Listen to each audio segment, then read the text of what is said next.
Fair, honest, and ethical. 367-0050 or memphisroofer.com. 367-0050 or memphisroofer.com. Five Ash Roofing, it's what we do. We're here for you.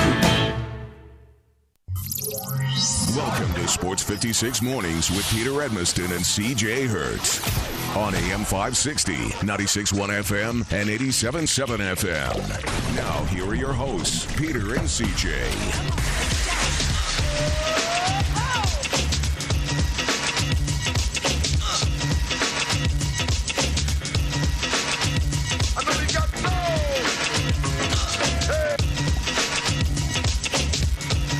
Whoa!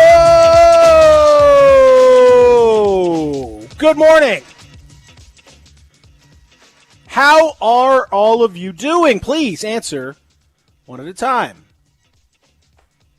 You'll hear a bit of silence on the radio as everyone answers, but rest assured your turn will come. Okay.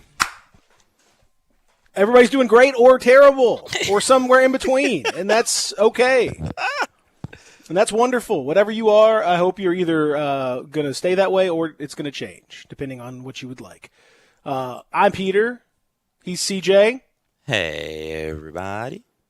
Did you say yay, everybody? I said, hey, everybody. Hey, everybody. Everybody. Hey. What's going on? You expanding that out? You working on? I am workshopping some ideas. All right. Well, I like that one. Okay. All right. Now I want to take that back put it back in the oven for a little bit. I think it's a little bit underbaked, but once we get there, it's gonna be on and ready to go. Okay. No, you mentioned for those that are on the video, you can see CJ says pray for Ye, and I think we can all agree with that. Kanye West, boy, he is having a moment. He's having something. And I don't know how to talk about it because usually with this stuff, you want to crack a joke, and it's kind of seen as punching up, right? This is a multimillionaire, got all this money, got what we think is a stable family life, and then this pops off, and it is, is he having a legit breakdown? Because Ye got mental issues. Ye's got legit mental health issues. So, like, he's a millionaire with mental health issues. You want to be respectful of him as an individual as he goes through this journey to try and get back right, or to at least get this under control. Well, we'll talk about that. We're also going to discuss some good news. Good news coming out of the bubble, which is nice. Like to get a little bubble good news happening. We're going to talk about that. We're going to talk about the possibilities that are swirling around as we get closer and closer. We're going to talk about why I'm starting to talk myself into the Grizzlies, pushing strong during this. The more I talk to the team, the more I think about it, the more I'm starting to talk myself into the Grizzlies, doing some maybe not big things, medium-sized things. Okay, bigger than expected things. How about that? Let's put it like that. In the midst of all this bubble, we'll certainly talk about that. We'll talk about the latest on the return to football. And the situation around here with COVID, which continues to be not going particularly well. Yesterday, 466 cases, somewhere in that neighborhood, with a positivity rate nearing 20%. It was about 18% yesterday, which is one of the highest marks out there over the last week or so. It's been about 15%. That's also a high. It's gone up steadily every single week since the middle of phase 1 reopening, and certainly with phase 2. So I guess no surprise, but it can't go up much more. It's reaching about the limit of where it can go. So we'll discuss that throughout the show here in the Family Leisure Studios. As always, we love to hear from you. You can do that in a number of different ways. You can get in touch with us via the old First Bank phone lines, 360-8255. You dial up and you get to talk to Zach, and we'll bring Zach in momentarily. You can also text us at 67129. That is the First Bank text line. We love to get your texts and make sure that you're part of the text team. If you've not joined the text team, you got to do that first, but it's really easy. Just simply text 56JOIN to 67129, 56JOIN to 67129. Do it one time. One time. And you're good. And then you lock us in as a contact, and you can text us throughout the morning as so many, and I do mean so many, love to do. They love to make it part of their morning, and we appreciate it. We love hearing from you throughout the morning, so it's excellent to get those. Please keep those coming in, and feel free to curse as much as you want, or do some really terrible, awful things. We'll edit it. Don't worry about it. We're good. You let it happen, okay? You just get out there as the people, and you just let it happen. And you let us worry about the other stuff, all right? Okay. Deal? I guess it's a deal. Okay. It's a deal right now. Wonderful. Now, as I mentioned, we got all those things to come, but we can't do any of it without bringing in the third member of the team. Oh, now you're standing? I'll stand today. Okay. All right. I guess he hasn't done anything too problematic today. No, not too problematic. Not yet. It's early. It is. Although early. by now he has been doing problematic things lately, so he's already ahead of the game. So congratulations to him. He is, of course, the Baron of not sharing. He's the Baron of just staring. He's the Prince of Whitehaven. Mm-hmm. He's the Duke of the Cucumber. Mm-hmm. He's the king of somebody else's bling. Mm-hmm. He's the king of not making that phone ring. That's really what he's the king of. Uh-huh. Yes. He's the Lord of the Vegetables. Lord of the Fries, perhaps. Would be better. Does he eat fries? You eat fries, right? Okay. Yeah, he eats fries. Listen, Why wouldn't he eat fries? because he doesn't do anything delicious. Like Fries is definitely the most delicious thing he eats. He's a delicious-tarian, where like he just No, he's avoids. not. He's an anti-delicious-tarian. Yeah, there we go. Anti-delicious-tarian. He doesn't eat anything delicious at all. Just like he doesn't call anybody for That's right. 3 to 4 That's right. weeks. Good grief. He thinks calling more than once every 2 weeks is suspicious, and he only eats things that are nutritious. Okay. Text line. Pew, pew, pew, pew. Pew, pew, pew, pew, pew. Behind the glass, he's motivated and self-driven, but any hanky-panky is probably self-given. I like this one, too. All right. There once was a Zach that liked money. For some reason, he won't talk to the honeys, doesn't use a phone, prefers to be alone, and we crack on him because it's funny. Ooh, a limerick. A nice limerick. That's our first limerick, I think. Nice limerick. All right. Thank you, texters. 67129. Texters. Stretching out a little bit. Getting after it out here. Appreciate that. We do.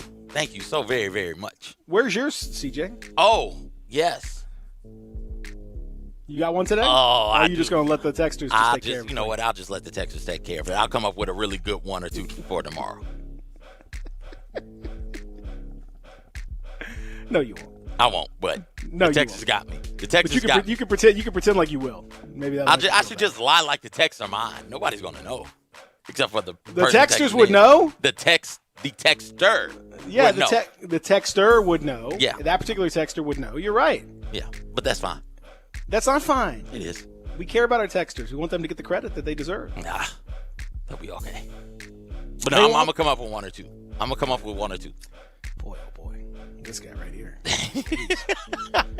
Texters, I will fight for your rights. Do not don't let CJ trying to steal your shine dissuade you from texting in.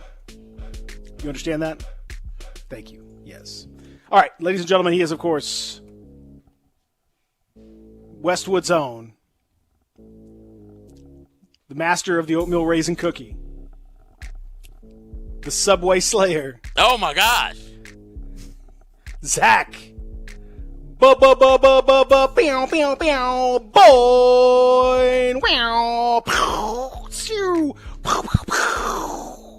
What's going on, guys? Hello, Zach. What's happening? Nobody gets a better intro in all of radio than you. That's fair. I mean, nobody. Nobody gets a better intro than you do. You get all the action. Yeah. I do, yeah. Some of it is unwarranted. No, it's all But- warranted. It's all very warranted. More is warranted, frankly, but that's fine. But you get it. You're right there. You're well known. You're the guy. People know you. You walk down the street, they say that's Zach. I still haven't got that yet. I haven't. It hasn't. What? No, like Oh. I have not been recognized on the street. Man, Because when we went to people third got to be court- watching the video stream. when People we got to went be to watching third- the video stream. When we went third in court, nobody recognized you? Okay.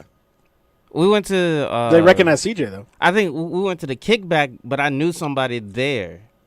Who recognized you in these streets? Yeah, but Okay, it was. see? But See? it was See? purely from. This is From the streets. No, this is before I got here. Oh. So Before she you already- started blowing up, Yeah. Yeah. before you got the fame. Yeah. This Okay. is before I got here and I see the doing phone my lines thing. are already blowing up from people that want to Don't talk let to the you. I fame got change it. you, man. Yeah, I know. You got to keep your head. I can already tell he's getting a little bit of a big head. Yeah. I can already tell. If he starts getting recognized on the streets, you can't even talk to him properly. That 3-week wait's going to be more like a 4 or 5 week wait. Girl, don't you know who I am? I'm You know Similac who Zach, you're- baby. You know who you're talking to? Similac Zach don't play that. That's right. I'm the king of somebody else's bling. That could be your bling. In about a month. A month. Let's go. He's not getting people bling in a month. Month In about a decade and a half. No. I'm saying he's getting her bling. Oh, he's getting somebody. her He's the bling. king of somebody Oh. else's bling. No, and again, he's got to put in the effort to get her bling. Yeah, that's not happening. All right, let's. Woo! So, Zach's having a long in story conversation, but that's exciting, and I'm proud of you, Zach. Longer than any conversation he had with that girl, by the way. Story Was that girl? conversation? Was that girl? Was that the homie? No, Okay. Of course not. no, it was. She should call 360-8255. Thank you. Please call in, dog. We can set this up. Oh, let's finally get this thing going. Let's do it. It's been too long. It's ridiculous. So, Sports 56 mornings. It's hot. It's humid. You know Ooh, that. ooh. No, it's real. We had a little. Had some storms yesterday. You thought that might, but it's basically like we're gonna have little pop-up storms throughout the next 2 months. When it just gets so humid that the humidity crosses the 150% threshold, then the water has to come out. The skies just burst into spontaneous showers of just pure saturation. It's like a towel. At some point, you just get a towel so wet that it can't hold any more water. That's basically what the sky's doing. Just dripping on us. Yep. And walking outside is like walking into one of those wet towels. You just splats you right in the Oh, face. so Just thick. you're just is sweating, just walking around, constantly sweating. That's okay.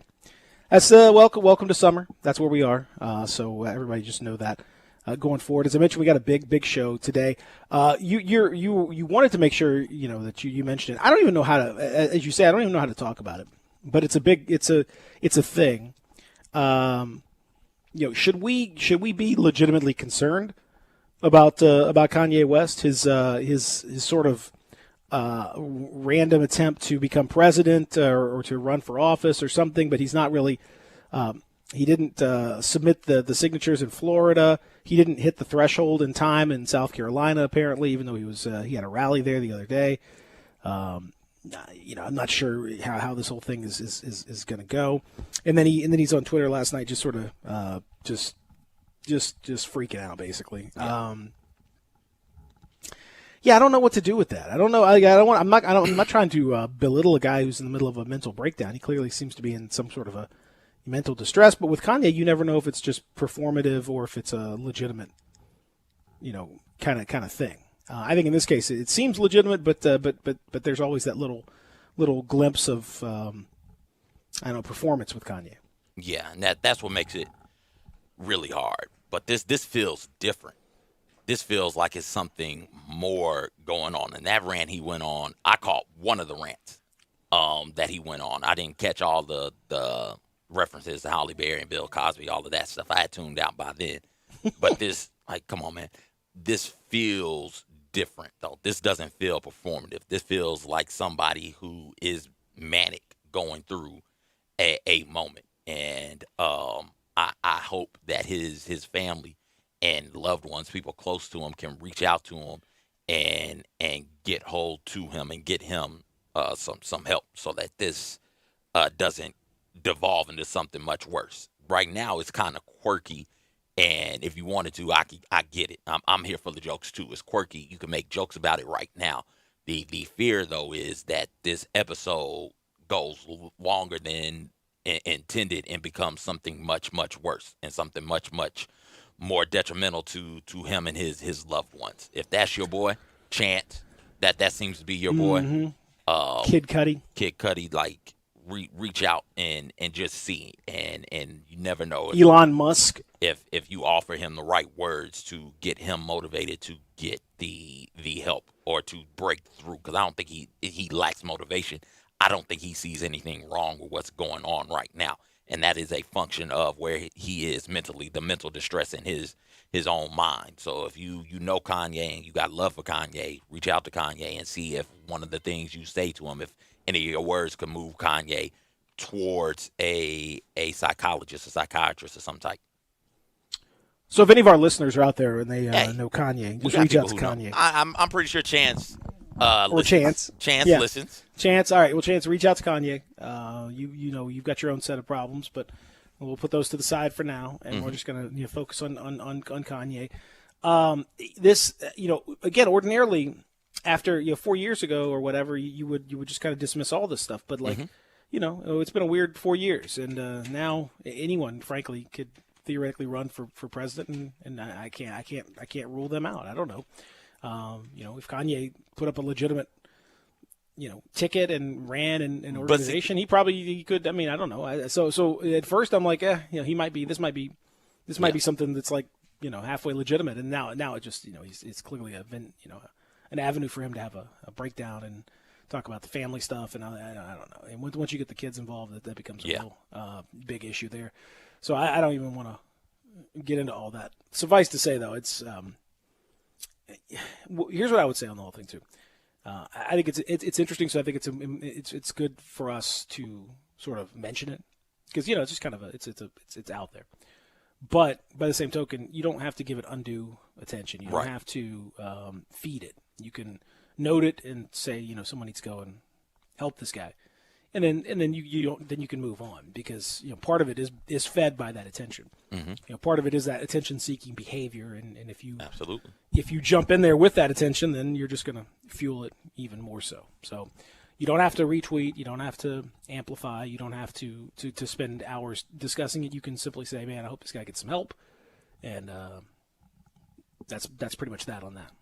Absolutely, and I think one of the cool things about being alive right now is the movement towards recognizing and acknowledging that mental health is a thing, that what happens in your brain, what happens in your mind matters.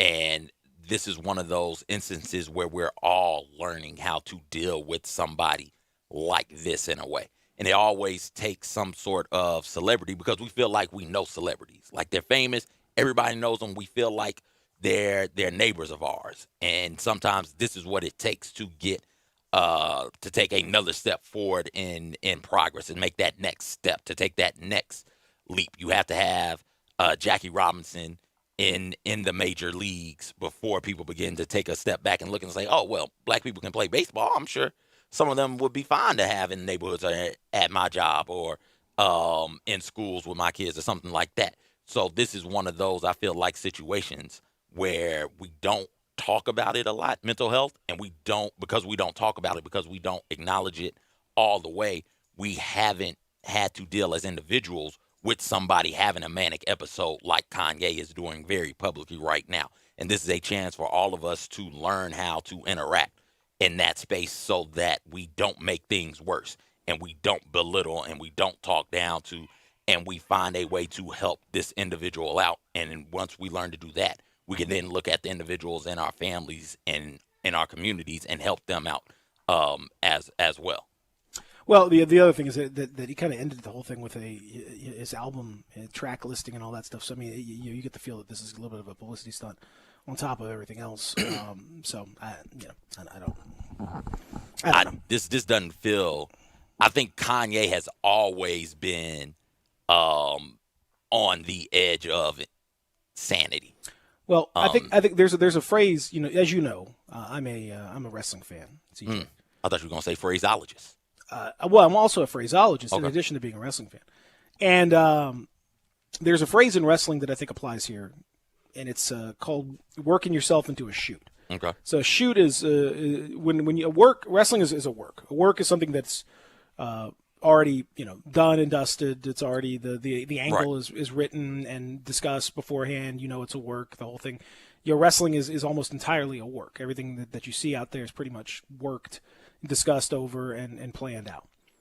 But there are some times when wrestlers will sort of push the bounds of reality in addition to the work. So you'll fold in some real life storylines into wrestling, and we've seen this happen before with wrestlers who were married and their wife, was sort of having an affair with another wrestler in the work, and then they worked it into a shoot, and a shoot is when it's real.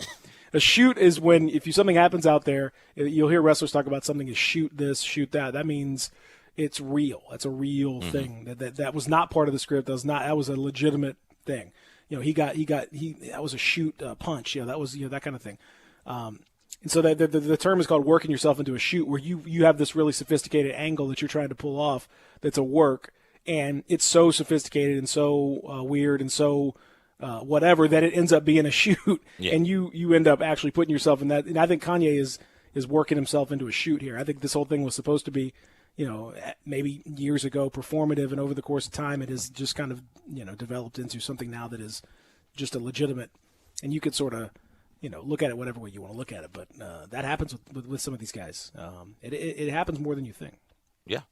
Again, I would love for all of this to be a work, because this is somebody's family, this is somebody's personal life, this is somebody's mental health that is on the line. It's bigger than I think the jokes that we like to crack on celebrities. This seems and feels different to me. Just like you said, the bringing up of the kids, the bringing in the kids, just randomly spewing out random nonsense that's not really directed at anybody. This feels different to me. And I feel where you're coming from. Like, so much about that family, the West Kardashian clan, is very performative. I mean, their whole thing is that's where they got all the the fame from. I mean, but every now and then there's a Lamar Odom that pops off from that family, from that clan. Whereas, oh my gosh, this person was crying out for help. We didn't see it because we thought it was performative. And I don't want one of those type situations to happen to anybody. And I hope that they stop it before it gets to that type of point. I would agree. I would agree with that. We're going to figure out. I got to say, there's been a lot of bad news. It's been kind of a bad news situation for the last year, basically the entire year. But there's a little bit of good news. I can get some good news after the break. So I'm excited about that. Let's get the good. Yeah, we got a little good news coming up. Undisputed good news, which is exciting. We'll do that after the break as we continue in the Family Leisure Studios. I'm Peter. He's CJ. That's Zach. Real Sports Talk, Sports 56, 96.1, 87.7. Listen online anywhere, anytime at sports56whbq.com. As you get back to business, small things can make a big difference. Like marking safe distances with floor tape and posting reminders to wash hands. As always, Grainger is here to help, offering supplies and solutions for every industry. Free access to product specialists, 24/7 support, safety recovery guides, and more. It's part of our commitment to help you adapt and recover in these challenging times. Call, click Grainger.com, or just stop by. Grainger, for the ones who get it done. Frontier Western Store is open and ready to serve you for all your needs in boots, apparel, pet food, and more. Frontier is proud to be a local leader here in the Mid-South when it comes to boots. Stop by the store today for an incredible selection of name brand work and dress boots. Come browse aisles and aisles of top quality boots at everyday low prices in our world famous boot showroom. Dan Post, Rocky, Durango, Twisted X, Georgia, Ariat, and many more. There are so many styles, colors, and fits available, you might need a hand picking out your favorites. Luckily, Frontier's knowledgeable sales staff will cheerfully assist you with any questions you have and ensure the proper fit of your new boots.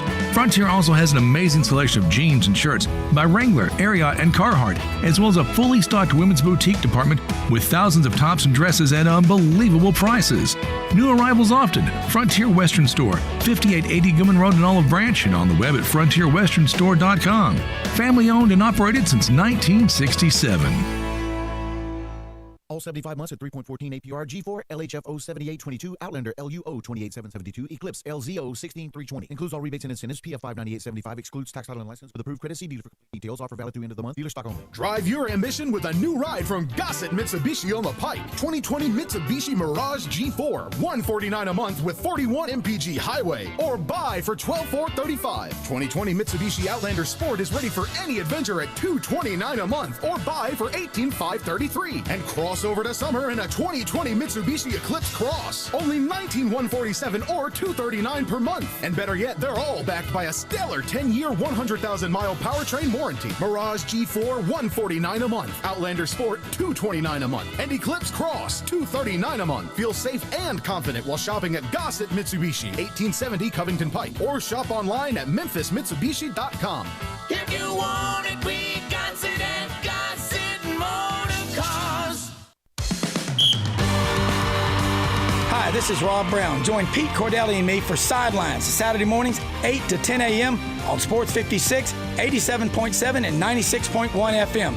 We'll cover the Memphis Tigers, the SEC, recruiting. Hey, if they keep score, we're covering it. Check us out on the website at sports56whbq.com and sidelines.live. Sidelines is brought to you by Duncan Williams Asset Management. Saturday mornings, 8 to 10 a.m. Get up and give us a call. Welcome back to Sports 56 Mornings with Peter Edmiston and CJ Hurt. Here once again are Peter and CJ. From somewhere back in how long ago, the sound of the fool. It's Soft Rock Tuesday when you hear this. When you hear those doobies, you hear the dulcet tones of Michael McDonald for his nostalgic tales. Never coming. This is not the good news, although this is this is good music for the good news though. It is though. The good news is yesterday, 0 NBA players tested positive for coronavirus. Out of 346 that have been tested at the Orlando campus. They are routinely tested on a daily basis, and they are going through. And so far, so good. No positive tests. That's an unmitigated bit of good news. As the bubble, the idea was that everyone would be tested extensively before they went into the bubble. Those that were, there are still some players who aren't there. There are still some players who are back at home. And the NBA has really ramped up their lack. There's a complete lack of transparency. I mean, the secrecy has been ramped up to the nth degree. So it's really hard to even get from teams who's there, who's not. People have had to kind of scramble and make those lists themselves. There are a few guys like Bam Adebayo who's not there, and people have speculated about what's happening. You sort of assume if a guy's not there at this point that he must be positive, but who knows? But the guys that are there are no positive tests. So that's excellent news. And the bubble seems to be working quite well. The numbers have been good in the NHL as well, with them continuing to kind of put their precautions in place. And that is definitely good news, CJ. If you can control the environment. Now the problem, of course, is that it requires a $150 million expense for the NBA with a huge amount of testing that's returned on a regular basis. These tests are returned within 24 hours, rather than the norm around here, which is, a week or 10 days or more, which, you need consistent, constant, quickly return tests in order to maintain the stability of something like this. But at the very least, the principles they've put in place seem to be working as expected. This is the blueprint for how to do it. Like once you set it up, you keep people who have it out, be it Bam or Russell Westbrook or Anybody else who may have contracted it, you keep them out until they hit you with a couple of negative tests. Then you allow them in. You allow them to quarantine just to make sure that those tests weren't false negatives. And then you just test. Control the environment, like you said. Keep outside factors away. And you can have a situation where nobody's testing positive and you get to take a bit of a victory lap on today. Here's hoping that it continues, though. Here's hoping that we don't get a situation, because this is still my fear, that we get a situation where somebody breaches the bubble and end up with COVID-19 and it spreads before anybody can stop it, even though you're doing a whole bunch of testing, even though you are doing your best to control the mitigating circumstances and everything that goes along with that. My fear is still that something happens that breaches the bubble, and now you've got all of these people in an area that has COVID-19, and then it's just allowed to spread because it spreads so quickly and so rampantly that it spreads and shuts everything down. But this is huge. This is good. And if you're taking notes at home and you want to have sports, be it Major League Baseball or NFL or college football, this is what you need to look at and say, okay, how can we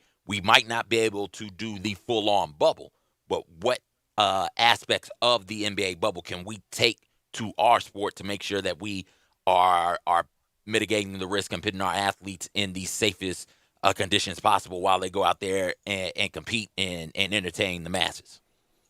Yeah, I think that this is where we are. I mean, it requires an extraordinary commitment to be able to try to do this. And it's here's the next thing. You have to always maintain your guard, as everyone's talking about. The Grizzlies yesterday doing their press conferences last night. Actually, they were ended up talking last night. They were all continuing to wear their masks even as they did their availability, which is the first time that they've done that. But the point was, it was John Moran, Anthony Tolliver, and Taylor Jenkins.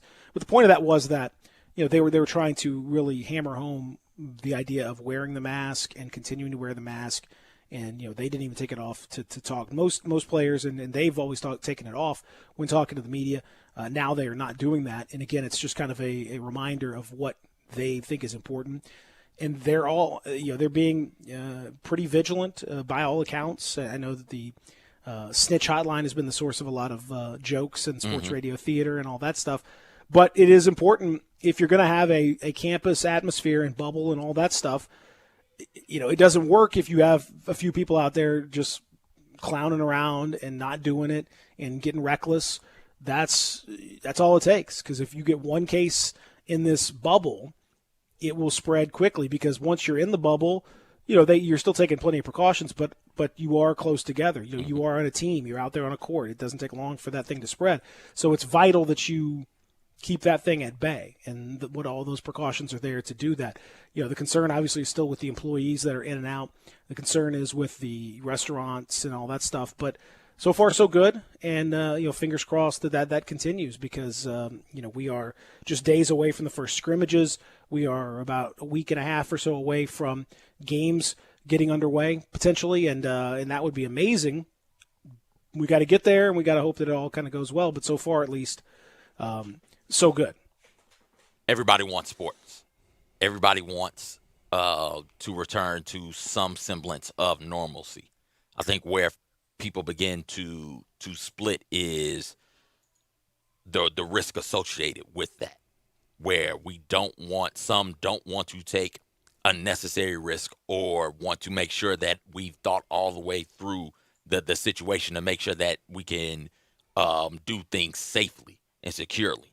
And I think that is where the split happens. And the NBA is showing right now, this is early, but right now, like, this is how to go about having sports safely and securely. This is how to go about doing it. Sure, you crack the jokes about, like you said, the snitch hotline, the food being terrible. By the way, I don't know who the hell the chef is in the Wubble, but they eating over there in the Wubble. It is busting over there. But we crack those jokes all we want to.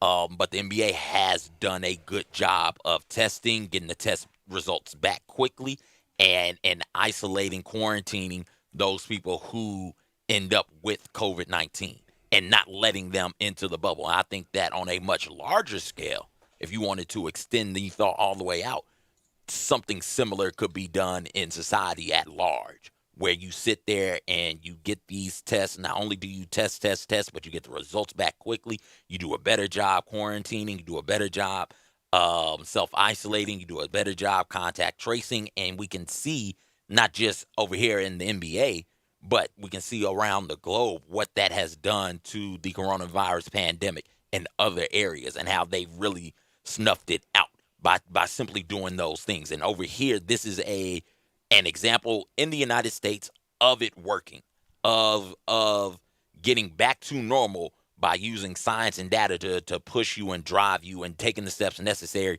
to really quell the spread of COVID-19. It wasn't oh my gosh, we're all in the bubble. What about Russell Westbrook? Russell Westbrook is a big-time star.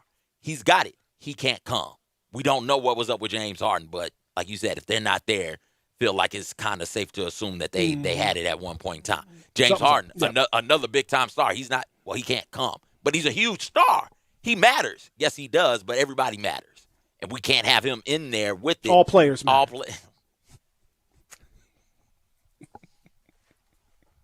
We can't have him in it and then have him at practice spreading the coronavirus around. No, we can't do that. So no matter how big your stardom is, no matter how important and how invaluable you are to your team and to the NBA at large, they realize, hey, we've got to treat everybody the same as it pertains to how we treat them when they come down with COVID-19. And if you've got it, you can't be in it.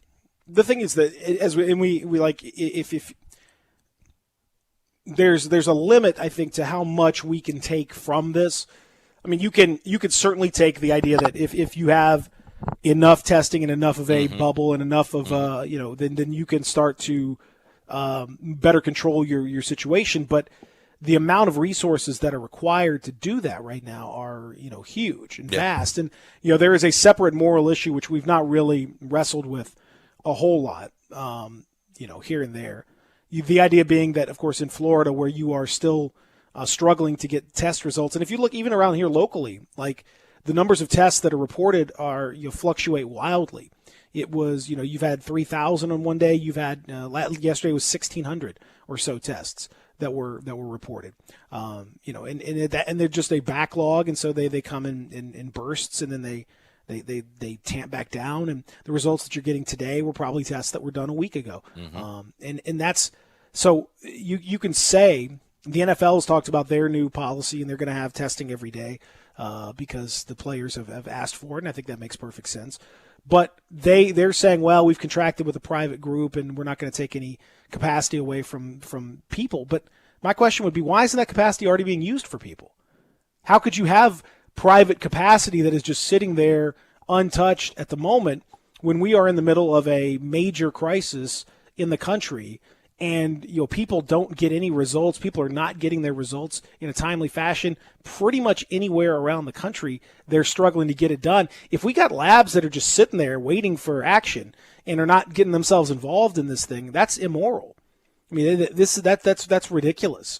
So I don't buy the idea that you can just say, well, we're not taking capacity away from the general public. Of course you are.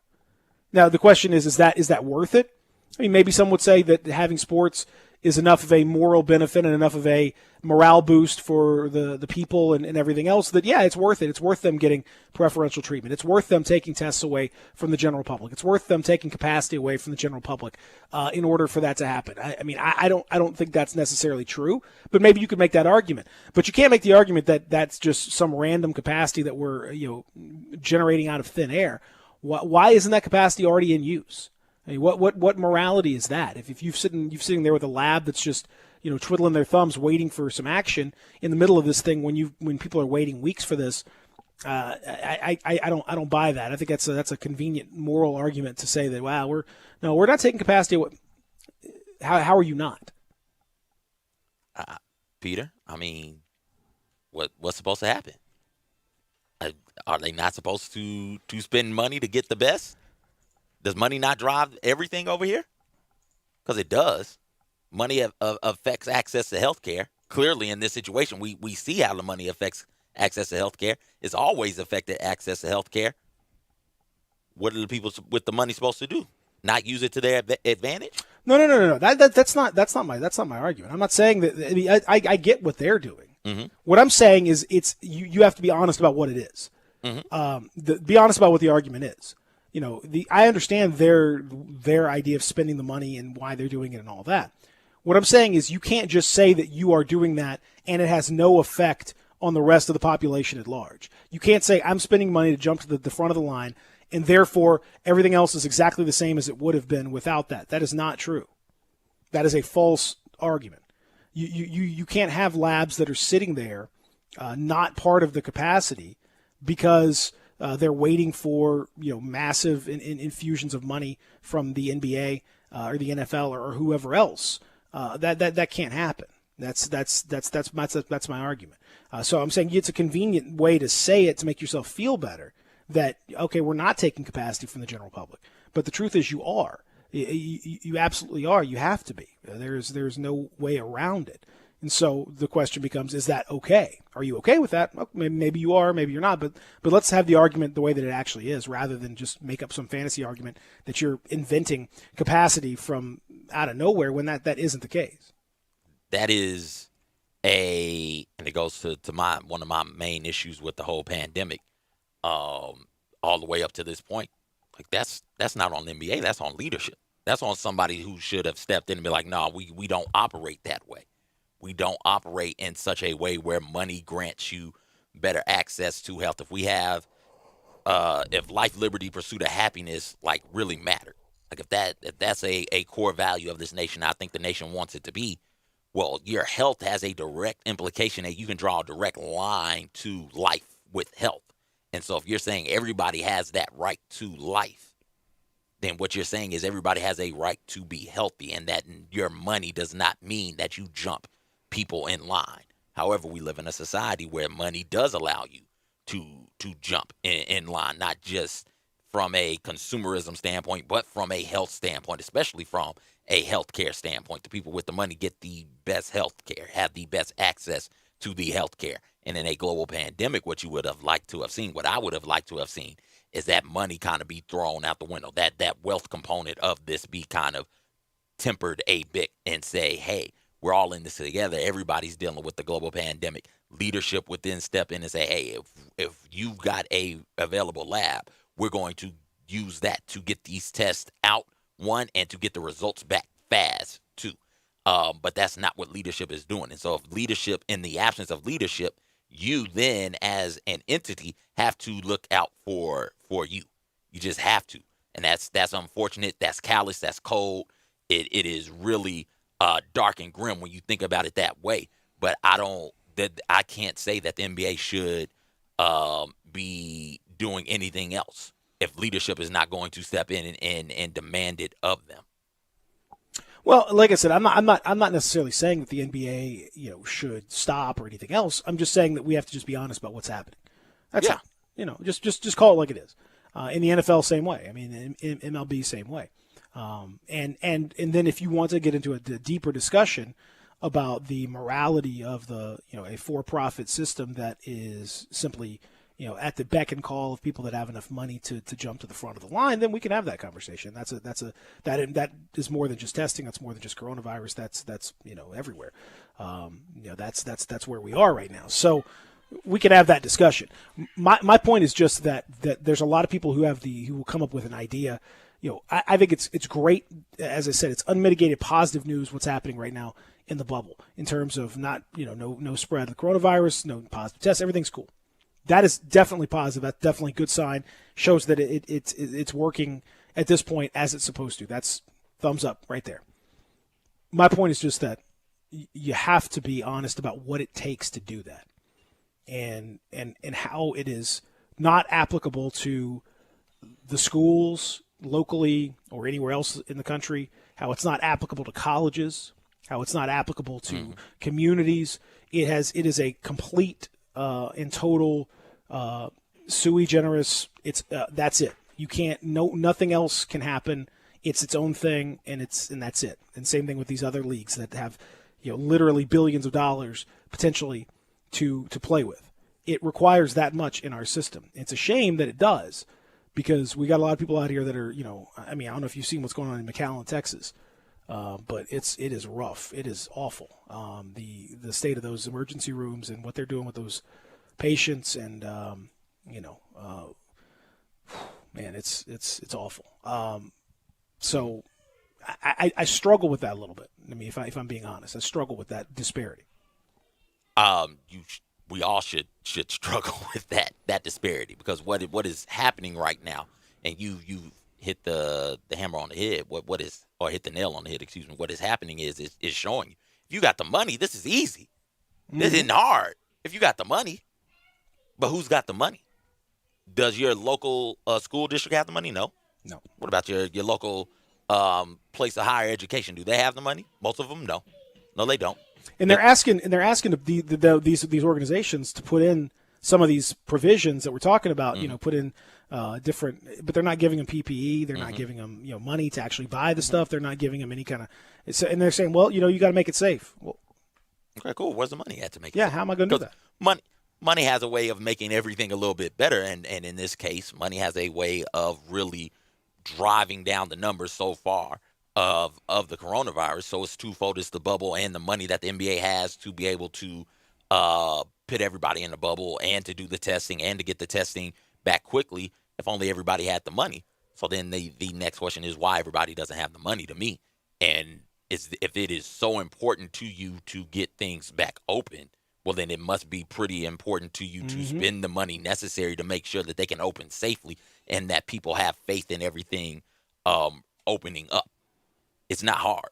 This is a blueprint on how to handle it, what the NBA has shown us. Now, what you have to do next, if you're a person in leadership, is get your people the things that the NBA has and financially back them the way the NBA has financially backed the players and the support staff. If you do that, you're straight.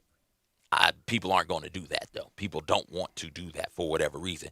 And that is why the pandemic has taken the turn that it has here in the last 2.5 months. You brought up that county in Texas. It was another Texas county that had 84 infants test positive. Come on, man. Well, the good news requires money. That's the one thing that we have learned about this situation. You got to invest. You got to have resources. You got to invest. And if you don't, then it's going to be hard to get this thing under control. And you're in a situation like we are right now, where the positivity rates are way too high here locally. When we come back, I'm going to tell you a little bit about why I'm starting to talk myself into the Grizzlies here a little bit during all of this. That's next in the Family Leisure Studios. Real Sports Talk, Sports 56, 96.1, 87.7. Broadcasting from the Family Leisure Studio, we are Sports 56, 96.1, and 87.7. Commitment, dedication, perseverance. At FedEx, our people are our strength. Even during these unprecedented times, we are delivering medical supplies, test kits, and the things you need every day. Helping the world move forward together.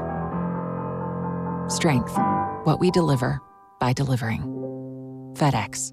The folks at Homer Skelton Hyundai want to say thank you. Thank you, Memphis, for another spectacular year. They set records, but I can understand why. You think about the product. Where else do you get a 10-year, 100,000-mile limited powertrain warranty? That's what you get on every new car at Homer Skelton Hyundai. Oh, and thank you again for the 11th straight year, the #1 certified pre-owned car dealership in all of Memphis. It starts with that product, but then it goes to the shopper assurance. Where else do you go where you get transparent pricing, flexible test drive, take the car for a couple of days if you want, streamlined buying process? You're not going to be there all day, in and out. And then, and I have not seen this anywhere else, the 3-day worry-free exchange. You buy a new car, if you've got any buyer's remorse, you've got 3 days to change your mind. Just get on Lamar, take it into Mississippi, the first exit's Craft Road, turn left, and go see Chris True and all the gang at Homer Skelton Hyundai.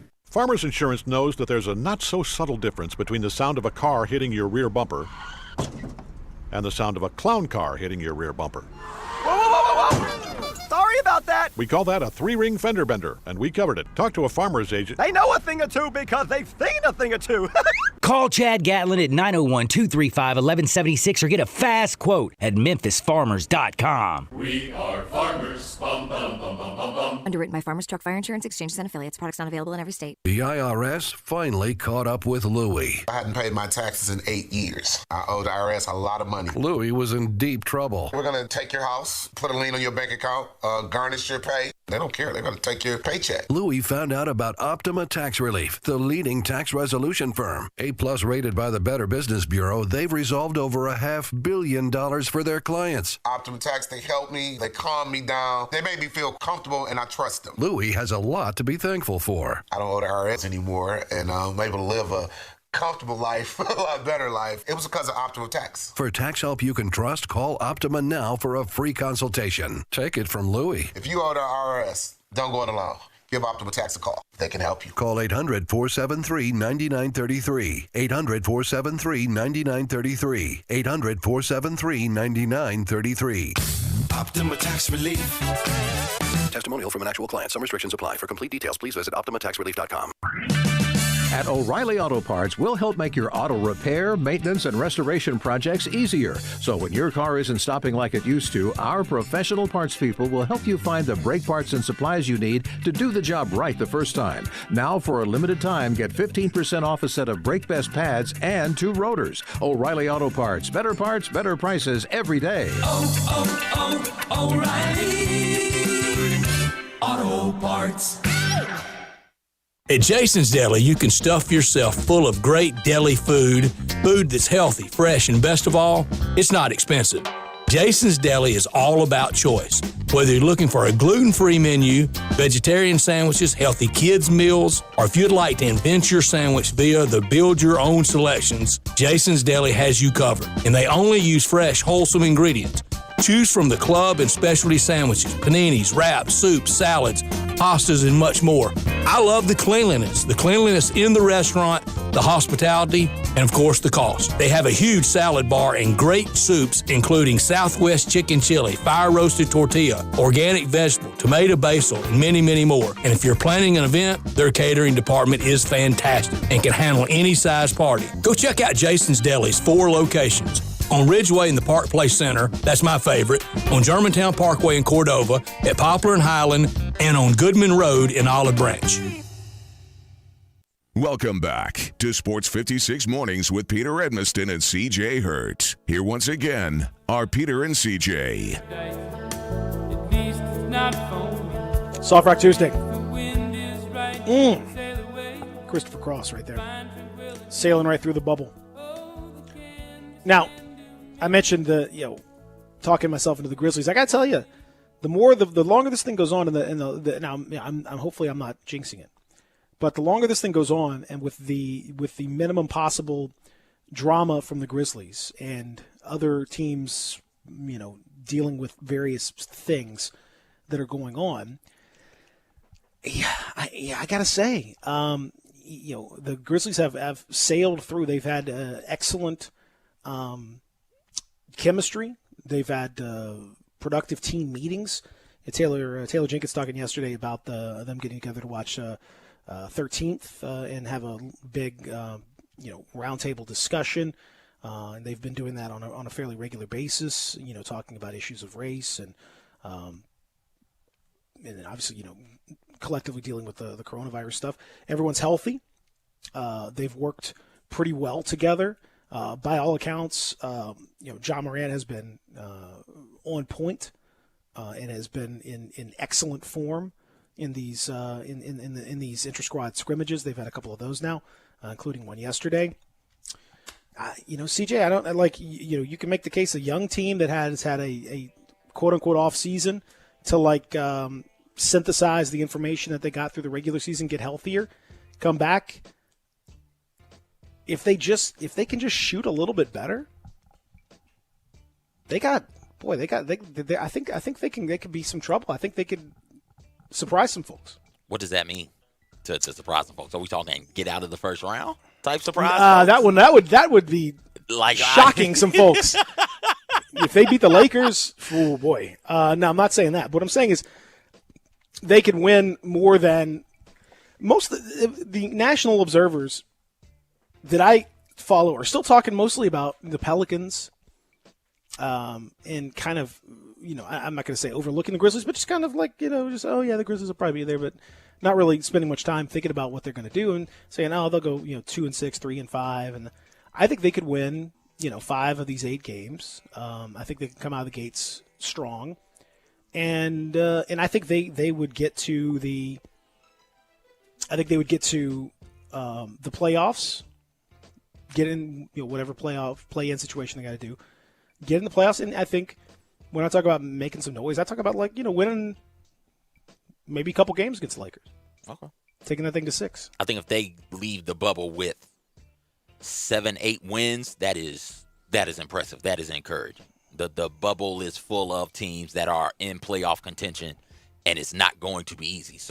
And then you'll have a first-round matchup, presumably against the Los Angeles Lakers. So if you can get 7-8 wins from really good teams in playoff contention and the best team in the West, that bodes well for you in the future. We'll talk more about what some of that means going forward. Plus, hour number 2, we're going to spin that wheel of conversation. Plenty more to get to here in the Family Leisure Studios. Text is 67129. Check us out, Periscope, YouTube, Instagram, on Facebook. We're all over the place. Come see us. Come watch us. You can see me and CJ and Zach just doing our thing. We'd love to have you join us on the stream, and you could chat there, too. It comes right into the studio, so check that out. In the meantime, we'll come back. Lots more to get to here in the Family Leisure Studios. Real Sports Talk, Sports 56, 96.1, 87.7.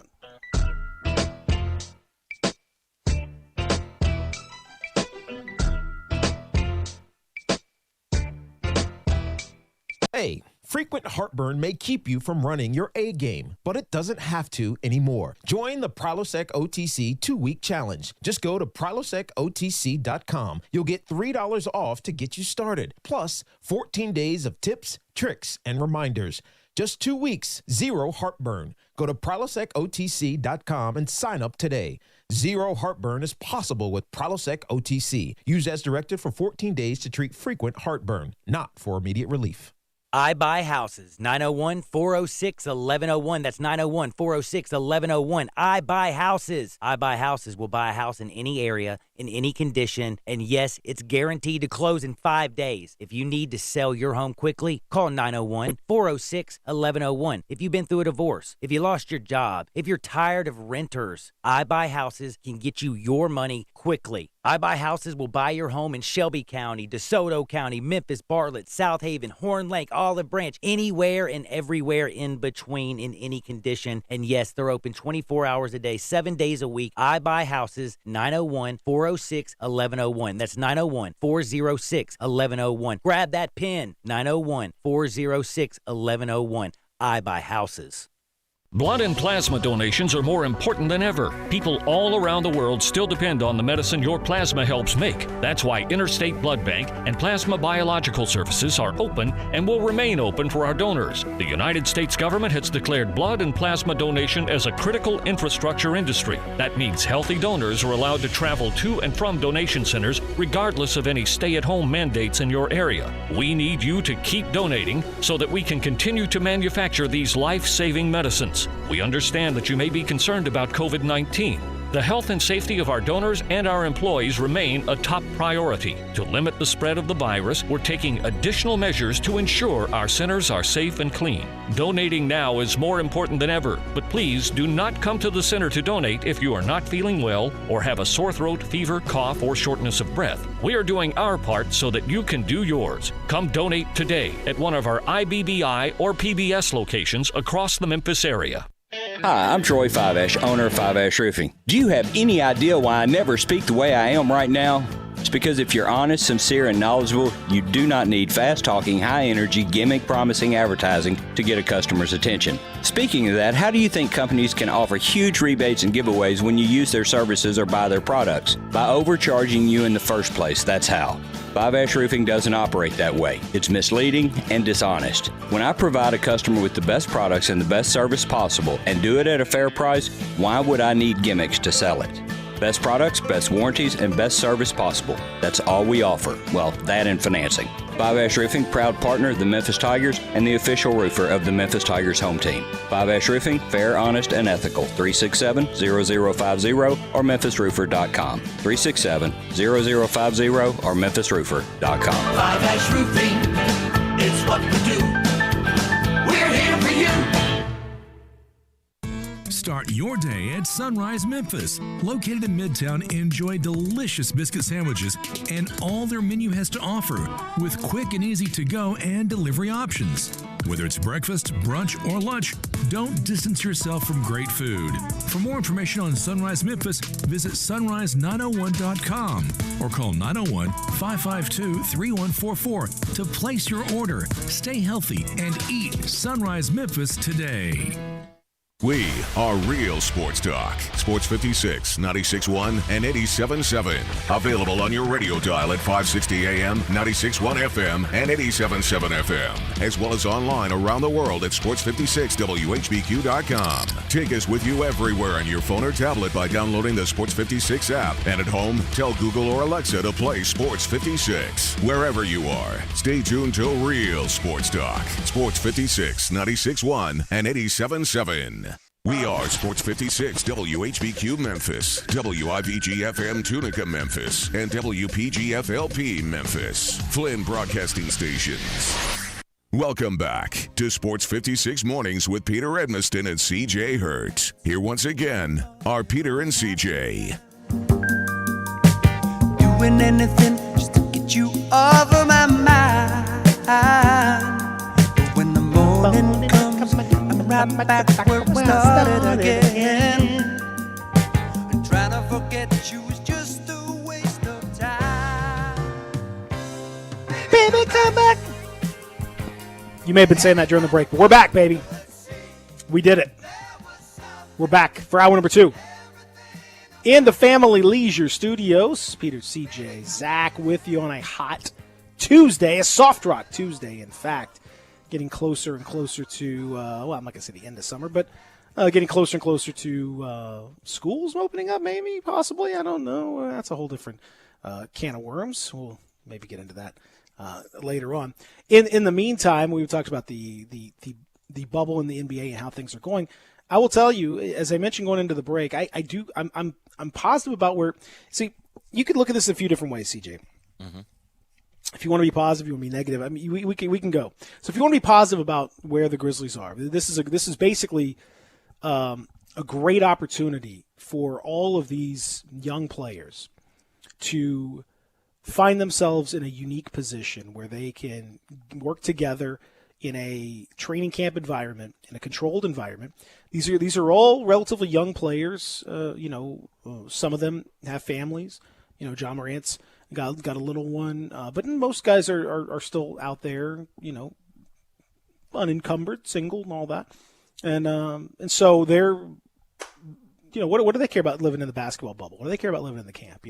Some guys are away from family, but most guys are just kind of out there doing their thing, and you're surrounded.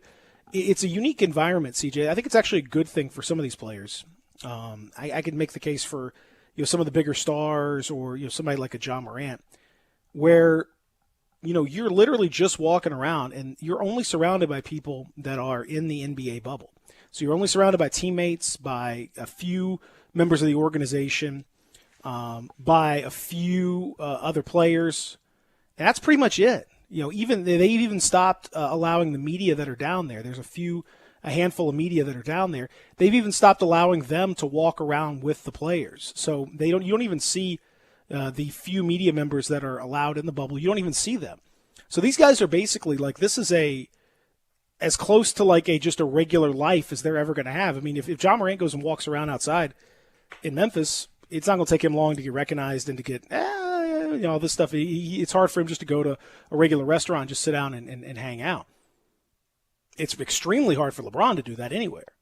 But down here in the bubble, they can. They can just go walk around the campus, go fishing, whatever, go do their thing. I mean, it sucks that you can't, go out more, but at least they can walk around and just totally focus on basketball. I think for the Grizzlies, that's a good thing. I think that it's a unique chance for those young players to learn and to take what they've learned and to really apply it in the next level. And I happen to think they're going to come together and play play really well. I think this is gonna suit them well based on the personalities that are on the team. And I'm looking ahead some. I agree with what you're saying, and looking ahead some. I equate this a lot to the players who get to make like an international team, so for a FIBA World Championship or for an Olympic type situation, where because you are there in your off season, working out, playing against some of the best in the world, playing in games that matter that you want to win, it helps your growth and your development. And we've seen it happen where all of a sudden a player goes like a James Harden or a DeMar DeRozan goes from like really good to, oh my gosh, wow, this player is elite now. This player is great. Paul George, another one where, and it happens in the span of a summer because you're competing at a different type of level. I think with this young team, a chance to, like I said during the last segment, a chance to play meaningful games, having an additional like preseason, having an additional training camp before those meaningful games pop off against really good competition will do wonders for their growth and development. And you factor in the stuff you're saying about the fact that they can just focus on basketball and kind of be regular people with regular jobs, not getting hounded, not dealing with any of the extra stuff that comes with being a celebrity or being a star athlete. They can just focus on that. I think it is going to do wonders for their growth and development next year. And you could see the Grizzlies take a leap not unlike what the Mavericks were able to take this year under Luka Doncic and Kristaps Porzingis. I'm looking forward to it.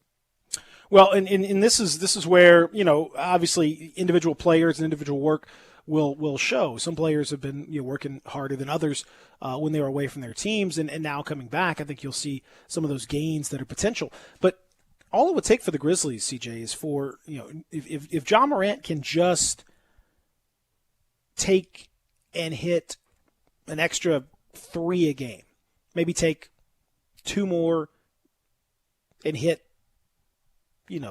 35, 40% of those new threes.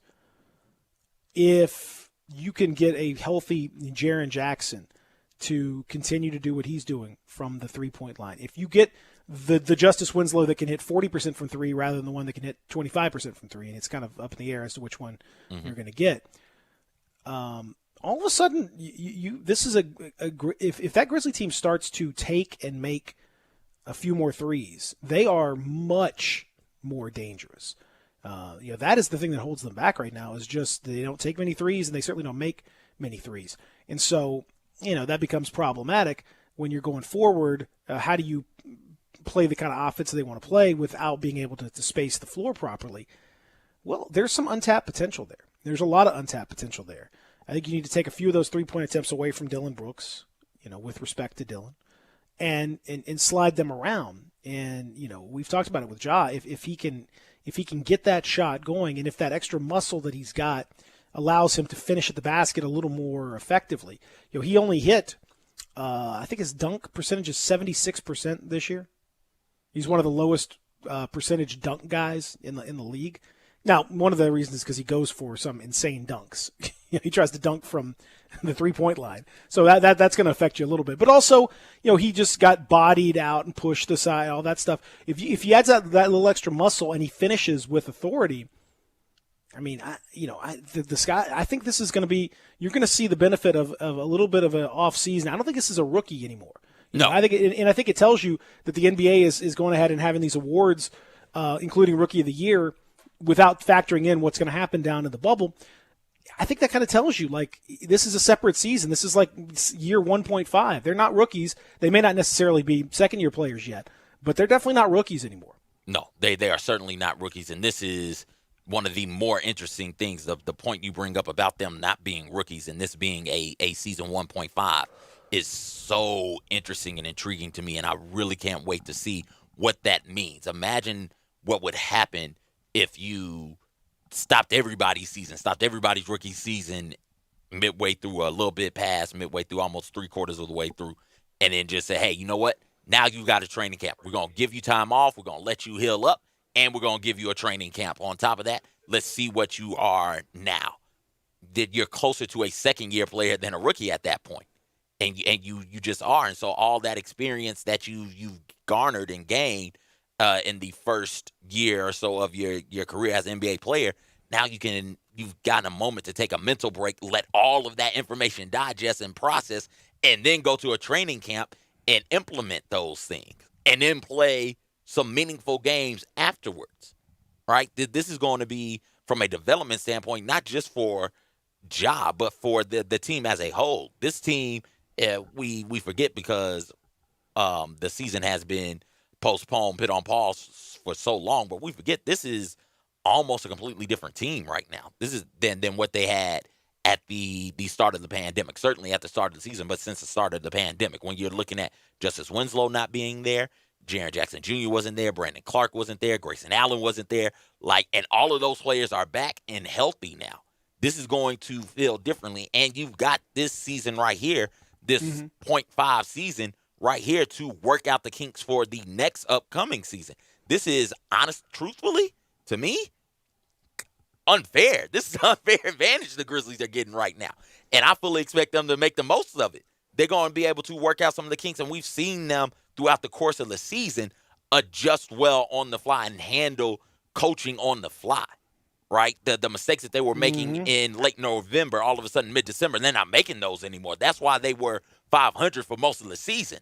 They had a couple of rough stretches. They'd have a tough week and a half, tough 2 weeks, but then they make the adjustment on the fly, and they get right back to where they were playing high-level basketball. Now they've gotten a whole offseason to make those adjustments and make those tweaks. They're going to come out, and it's not going to be the same Grizzlies team, and I don't think people are going to figure out how to match up against them until maybe game 6 or 7, and then you go into the playoffs where you're playing a really good Lakers team, but I'm with you. I think they can sneak out 1 or 2 wins in that Lakers matchup. And I expect them to be the 8 seed. We saw how well they played against them. And I expect them to sneak out one. They played well against them with nobody there. Yeah, leap day. It was a leap day. That leap day game, they really stepped up, and Ja Morant had a spectacular performance in that game. And speaking of Ja, I think in talking to him yesterday, and then just kind of observing his work ethic throughout this bubble situation, and then with the quarantine preceding it, and I think in talking to some of the other players, it is really amazing how one guy can transform your whole team. And he is. We've talked about it before. He's a potential superstar. Mm-hmm. But what does that mean? What does that mean, potential superstar for Memphis? Well, I mean, obviously the attention that he gets is bigger than any other Grizzly that we've seen, including members of the core four. Yesterday on the call with Ja Morant, Rachel Nichols was there asking questions. David Aldridge was there asking. I mean, you don't typically see. They're not asking questions of most Grizzlies most of the time, but they are asking questions of Ja in the middle of the bubble. But let me take it one step further. Obviously, his talent is immense and the athleticism and all that stuff. But he is a leader.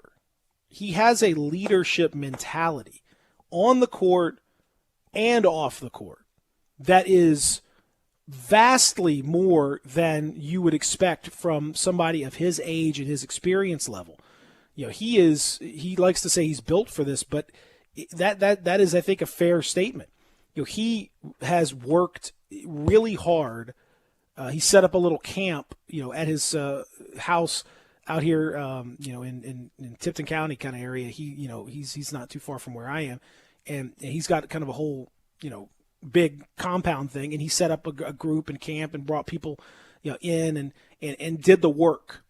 And then when he goes on the court, people see that. His teammates see that. They see that he's a young player with talent, but he's also doing the work.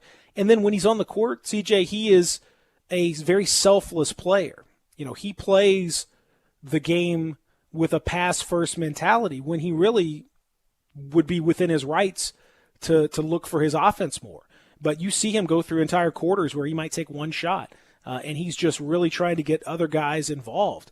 I think from a leadership standpoint, when you see these kinds of things and you have a guy like that, man, it is remarkable, what he's been able to do already. And man, I think this whole environment is just going to bring out the best in him. It is a whole lot easier to follow the remarkable talent that's also a really hard worker. Like, that is easy to follow. It is, oh my gosh, he's out here getting after it, and he's been doing what? I need to do what he's been doing. So I don't let him down. You want to play with that. You want to play for that type of player, not just a remarkable talent, but somebody who's going to be remarkably talented with a remarkable work ethic, with a selfless demeanor, selfless attitude, not just off the court, but on the court as well. Like you said, bringing up the pass first mentality. And that is easy to get behind. That is easy to follow. And you can lead to great things that way. We talked about a lot this summer because there was nothing else to talk about, and it was really interesting. The whole Jordan documentary, right? Mm-hmm. And that style of leadership. And lost in that conversation sometimes, I feel like, is Tim Duncan's style of leadership, right? Or a player, Hakeem Olajuwon's style of leadership, where they led by not only being just phenomenal talents, but also by example. They didn't have to Kobe Bryant this thing, knock on your door to wake you up at 4 a.m. to go work out. They didn't have to dribble balls in hotel rooms like Jimmy Butler to show you, hey, I'm working out, I'm getting after it, and you need to too. They simply led by being willing to work, and that makes it easier for folks to get behind, and easier for you to manage a team when you have that type of a leader. You don't have to worry about that style of leadership being grating on a player and wearing that player down, and, oh, we can bring this guy in. Is he going to fit? Is he going to fit with this dude's personality? Because this dude is our leader, and he likes to insult people from time to time to try and motivate them. Is that going to be the case? Can this player handle that? No, you don't have to worry about any of that right now with Ja Morant and his style of leadership. It is, as somebody who really marvels at some of the great leaders, it is always easier to follow the selfless one, and the one who's going to not only do what they're asking you to do, but do it really, really well and be really, really good at it at the same time, while also uplifting you not only with their words, but with the opportunities that they give you, be it on the court or off the court. Well, and that's the part right there that I think is the most important. That when it would be one thing if he gets out on the court and he starts doing his own thing and he's just kind of like, showing out and showing his skill level, and he just kind of like, constantly trying to dunk on everyone and not passing the ball and just kind of being selfish. But that's not the way he plays. I mean, the guy plays with tremendous intelligence. He's a very smart player, and not only smart in terms of like knowing what the offense is, knowing what the defense is going to give you, but also knowing what his teammates need. He knows to try to get guys involved. He wants to get. He knows Dillon Brooks needs to get some shots off. Like you're going to lose Dillon if he doesn't get some shots off. It was something. Mike Conley used to tell me, if Zach Randolph doesn't get the ball within about 2 or 3 possessions, you start to lose him a little bit. He's got to touch it, even if he doesn't take it. He just got to be in the play. And Dillon Brooks is kind of like, you got to get Dillon in the mix, and he knows that, and he's willing to work with his teammates.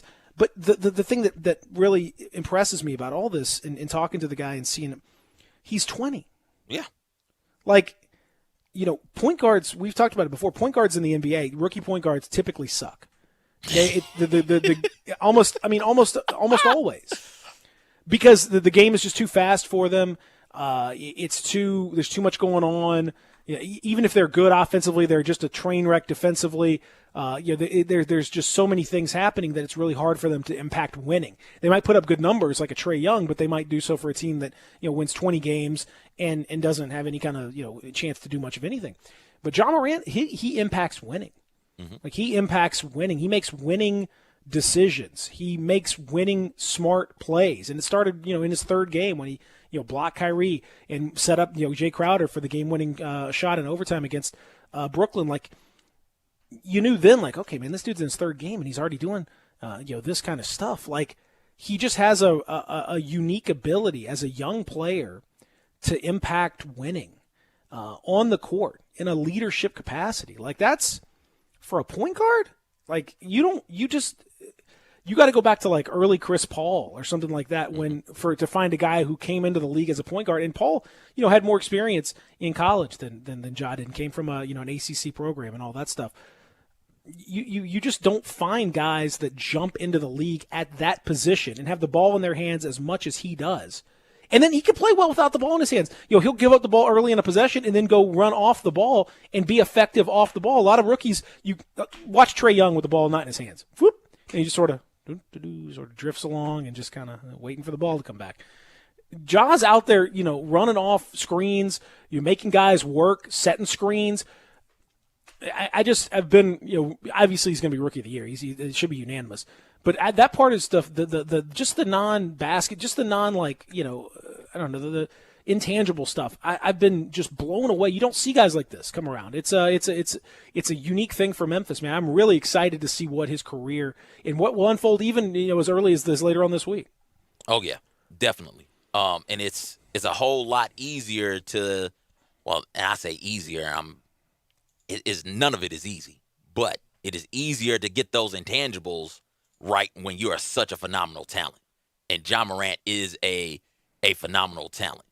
And he is smart, and that's the thing that has caught me off guard as well. Just the intelligence that he has and the wisdom that he has at 20 to understand that, hey, you know what? Let me do some of these intangible things. Let me get DeAnthony Melton the ball in his spot so he makes a shot and he feels good, and we can go on a nice little spurt here. Let me get Jonas Valanciunas his shots up in the first, second, and third quarter. But damn it, come fourth quarter, like it's Ja time.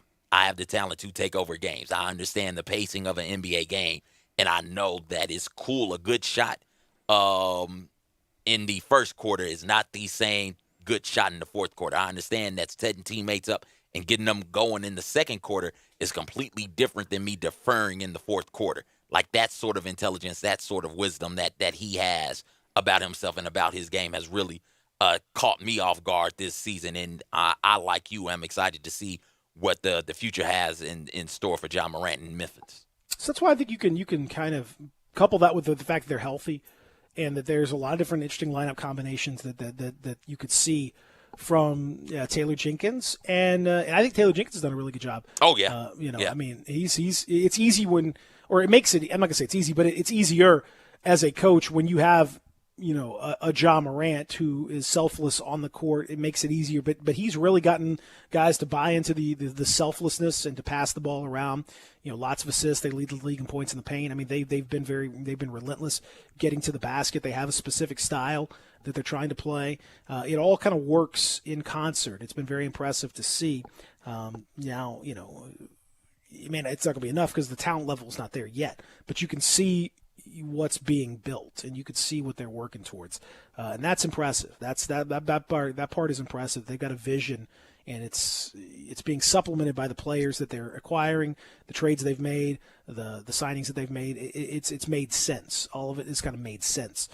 Going forward, it makes sense for us to take a break, so we're going to do it. And when we come back, we're going to spin that wheel of conversation. Ooh. What could it be? What are we going to talk about? Now, CJ, are all the spots filled on the wheel? Nope. I usually fill them during the break. You have like a list, nope.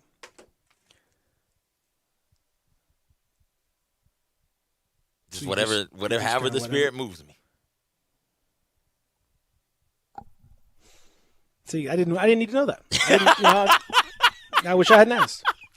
It was much more fun not to know. Now I don't know what's going on. All right.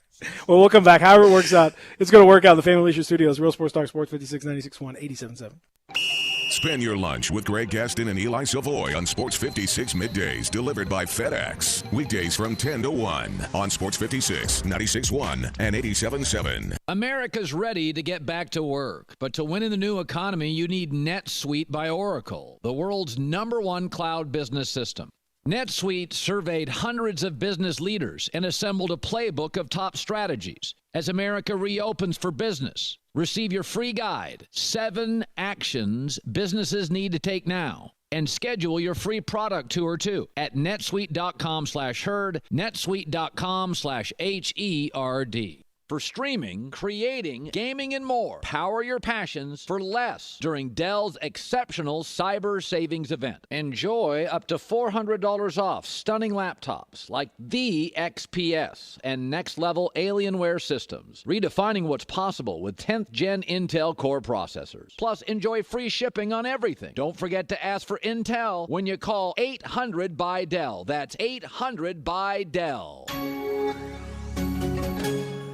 Introducing Peacock, the new free streaming service from NBC Universal. It's hit movies, current shows, and live sports. News clips, trending bits, and timeless hits. It's Kim and Courtney, Seth and Jimmy, Hoda, Savannah, Fiona, and Shrek. I'm an ogre! It's the best of streaming and the best of TV. And that's why you can't not watch. Peacock. Watch for free, upgrade for more. Stream now at peacocktv.com. These titles plus the English Premier League and Law & Order SVU streaming now. Content availability may vary over time. Some content requires paid upgrade. There's a new commissary in town. In Collierville, Germantown Commissary is doubling. Yeah, they're still going to have the old Germantown Commissary by the tracks, but now there's a huge new Germantown Commissary in Collierville at Poplar and Houston Levy Road. It's huge, too. There's a drive-through. There's plenty of parking. No telephone pole to get in your way. A cool patio. It's right by the track, so the tradition continues. And this is a tradition that's been around forever. That commissary is famous for hickory-smoked, slow-cooked Memphis-style barbecue.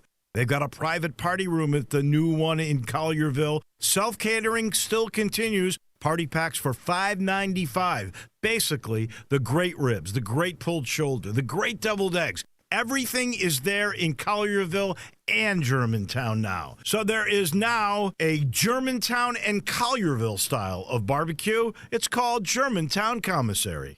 Chad Gatlin is your Mid-South Farmers agent, and he's easy to find. Just go to MemphisFarmers.com to get a fast quote or call his office at 901-237-1176. And during this wild time we're all facing, know Chad has you covered. Whether you need to file a claim, get a quote, or just talk about what he can do to give you the absolute best coverage at the best price. Chad is a Memphis man and knows the area and that everyone is different, and he will work to make sure you have everything you need and nothing you don't. Get a fast quote at MemphisFarmers.com or call 901-235-1176.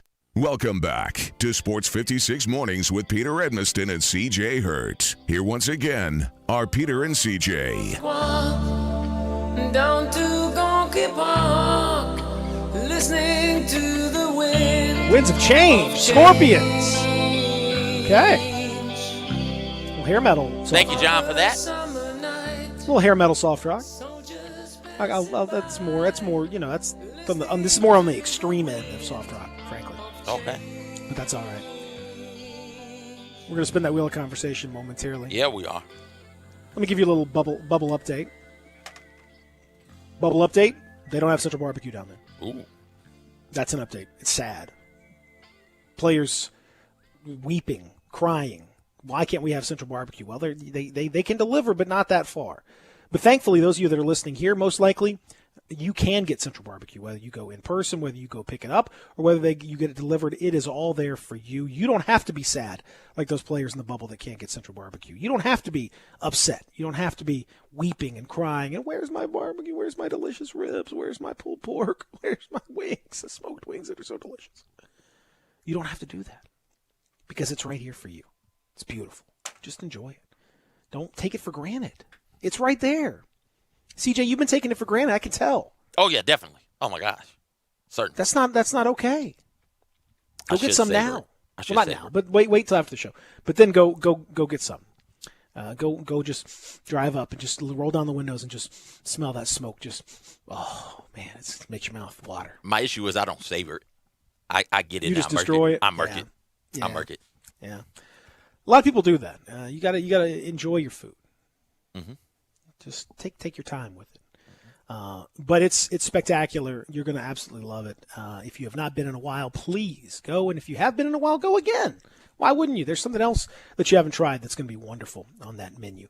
It is spectacular, and check it out. Central Barbecue, downtown, Central, Summer, East Memphis, online, eatcbq.com.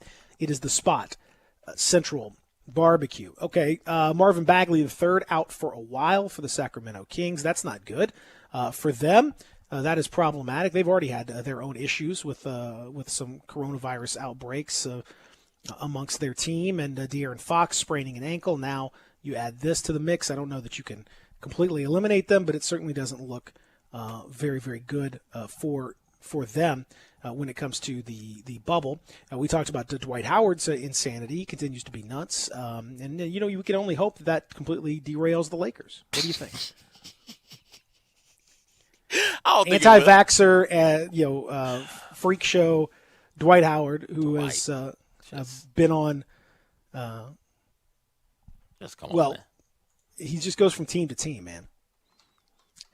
Has there ever been? I'm not gonna say ever, but he's amongst the most talented players who have squandered with their own selfishness, and I'm not surprised that his selfishness extends to his belief that masks are not important and that vaccines don't work. That strikes me as a very Dwight Howard approach to the world. Mm-hmm.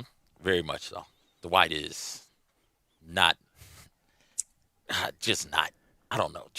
He's just not. Good grief, Dwight. Just shut up. My God. Shut up and get rebounds. Don't dribble. Just get the rebounds and kick it out. Don't shoot. Dunk it. Dunk it. Just don't dunk dribble. It. Don't dribble. Don't shoot. No. Dunk it. You remember when he's talking about how he needed to be part of the post? Like they need to post him up more in Houston. Like he need to be the, I need my guy to. I need to be able to run. They need to run some stuff for me. Shut up. No one needs to run anything for you. Go get rebounds. Dunk a putback, and that's it. That's it. That's all we need from you, Dwight. That's it. Good grief. Remember he went to the Lakers. It was him and Nash, and they were going to tear up the NBA, and then what a disaster that was. Yeah. Steve Nash got hurt, and Kobe's body was breaking down, and Dwight Howard was being Dwight Howard. Like, Dwight would have benefited from going to college. I mean, Dwight mentally would have benefited a whole lot from getting on the college campus, man. I mean, what he's talking about, he would have benefited from going to high school. Well, hey, or paying some attention when he was in high school. I mean, this is I swear, man, it's too much. Keep reporting Dwight, man, because he's the one that's gonna blow it. I have my list of players who I think who could blow it. Dwight Howard is up there on my list of players who could just blow this whole moment and just do something stupid, like lick his hand and then touch the spoon everybody got to serve themselves with, or something silly like that, thinking it's a game, thinking it's a joke. It's not a big deal, and just bow. There we go. Got to cancel the bubble because Dwight Howard was a dummy. He's going to catch several hands for that if he ever decided he wants to do that. Man, just stop it, Dwight. Somebody, if LeBron James if he ever got to the bubble, if he was even staying in the bubble, he might do a okay job of containing Dwight Howard, you would think. How close to the bubble is LeBron James? Is he in the bubble? Yeah, he's in the bubble. Have we seen LeBron in the bubble? We've seen him in some of the practices, yeah. Have we? We've seen him in the practices. Have we seen LeBron James in the bubble? I mean, well, he's going to be in like a nice suite. He's not going to be in like like Damian Lillard's got the presidential suite. Like, he's going to have a nice suite. Okay, but he's going to be in the bubble. I'm not sure LeBron is in the bubble unless he's like on the outskirts of the bubble where it's like 10 paces away. He's in the bubble burbs. He's in the suburbs of the bubble. What's bigger, Dwight Howard baby mamas or Dwight Howard teams? Baby mamas. Teams by 1. 6-5. Who are the teams? Orlando, Houston, Lakers, Charlotte, Atlanta. I forgot about Charlotte. And I'm not even counting the Grizzlies, where he was, I guess, technically may have been a Grizzly. Okay. He played for the Wizards. You remember? Yeah, I remember the Wizards. He were the Wizards. And then I'm not counting the Grizzlies, but that would be 7 if you count the Grizzlies. Okay. But it would be 6 otherwise. So, all right. I don't think he technically counts as a Grizzly. I don't think he ever actually really reported. He never came to Memphis that I'm aware of as a Grizzly. So, yeah. So 6-5 is the score. Oh, wow. Okay. Be better. Just to do better. Dang, he actually played for the Charlotte Hornets. He did. It was yeah. I want to see Dwight Howard Charlotte Hornets highlights. See, that's what I'm saying. Like a player that is a former, if you remember, man, this dude was the defensive player of the year back in 2009 was an absolute nightmare. And this dude was incredible. Mm-hmm. Go back and watch early Dwight Howard. He was insane. And somebody of that talent to go through that many teams tells you what kind of a fruitcake he is. Oh my God! You don't see dudes with that level of ability that just get and just teams just begging to get rid of him. Just get him out of here. Mm-hmm. Just go. I don't care what we get for him. Just go. You are making us worse. Mm-hmm. And he's still talented. I mean, you still see flashes, but he's got to be surrounded by LeBron and all these other dudes to be like, just call. All right, dude, just keep it. And even now, he can't help it. He's like, nah, masks don't work. Nah, vaccines are stupid. We don't need any of that stuff in the bubble. Bleep your bleeping masks. Come on. Yeah, maybe LeBron's on the bubble because I feel like LeBron would have smacked him upside the head. See, I'm telling you, I don't know where this dude is kicking it at. I'm not sure it's all the way in the bubble. Like LeBron may have his own personal bubble. I don't think he's in the bubble like that. We ain't seen LeBron walking around. We ain't seen the bubble. The love bubble, sure. We ain't seen LeBron fishing. We ain't seen LeBron golfing. We ain't seen LeBron in a lounge at a ping pong table. We ain't seen none of that. Until I see some of that consistently, I will forever say LeBron James is not in the bubble. I don't think he's in it. Again, bubble adjacent, a bubble burb, the love bubble, but in the actual bubble, no, I don't think LeBron is kicking it like that with them regular dudes. Even Austin Rivers went on Instagram Live saying LeBron ain't living with us. He ain't living with us. And if he was living with us, he'll probably own this one big building on the other side of campus. But he's not living with us. I just think he's probably in a nice room. I think he's in the bubble, but I think he's just in a really, really nice suite. That's what I like the super nice presidential, the emperor's suite. You think he's in the princess castle? He's in the correct. room. Yeah, in he's in Sleeping Beauty. He's exactly right. Okay. Yeah, he's in Cinderella, the whole thing. Okay. Because if Damian Lillard's getting the presidential suite, with respect to Dame's a star, but he's not in the LeBron. same stratosphere as LeBron. I mean, if he gets the presidential suite, LeBron should get the whole floor. Some of these dudes are out here just getting a nice, regular 2-bedroom or a 2-bed, one of those deals that you get when you go to Motel 6 like Rajon Rondo. But LeBron is, LeBron's out there. LeBron's got the whole thing. He's got, probably 5,000 square feet and a whole personal gym and everything else. I think the Le Bubble is different. I do think he's there. No, the Le Bubble is certainly different, and we are all in agreement. The Le Bubble is different. Yeah. Peter is saying though that the Le Bubble is a spot inside the actual bubble. Yes, the inside. He's in the bubble. He's not out. He's not leaving the perimeter of the bubble. They would not allow even LeBron to do that. I think he's in a bubble burb. So bubble like the Cordova of the bubble. No, they like can't. That. It's too there. no. It's Okay. too wild out there. It's too wild. What would he even be doing? His family's not there. He's not. I mean, what would be the point? It's not. He can't go out there and I want to fun. see LeBron James fishing. That is what I want. And it's not about LeBron having doesn't fun. like to fish. LeBron James does not want to be with the riffraff, with the common folks. You're not going to wake LeBron James up bouncing a basketball at 3 in the morning, Jimmy James Butler. No. Like, he doesn't want any of those That's what I'm type saying. shenanigans. And that's why So he's he not. wants That's his why own he's not space. there. He's got his own space. He's doing his own Okay. thing. He doesn't need. He doesn't worry about Jimmy Butler. Was Jimmy Butler got? Why is Jimmy Butler, if he's a quote unquote star, why is he out there in a room where people could hear him bouncing the ball? Shouldn't he have his own wing? Come on, man. I'm kind of surprised LeBron hasn't done a banana boat with Chris Paul and Carmelo Anthony. I mean, all his all his peoples is right in the bubble. I'm confident that Melo and Paul are in the bubble. Them his boys. He ain't kicking it with them because he's not. I don't think he's in the bubble. He is certainly not in the bubble like all the common players. He is not in the bubble though. He's got his own love bubble going on. I wonder what's in the love bubble. I wonder if they got ping pong tables. If you can play doubles ping pong in the love bubble. It's just him, isn't it? Or is this like him and his team? That's the other question. Like, is LeBron and the crew in there in the love bubble? I don't know. Well, I think that you're talking about the. Like I'm looking at the tower here in the the way that it goes. And I think that you're talking about the presidential suite in the Coronado Springs. You know, we're talking about this thing's got, you know, it looks like it's. I want to say that it looks like a dadgum house. I mean, it's huge. Mm-hmm. This thing is enormous.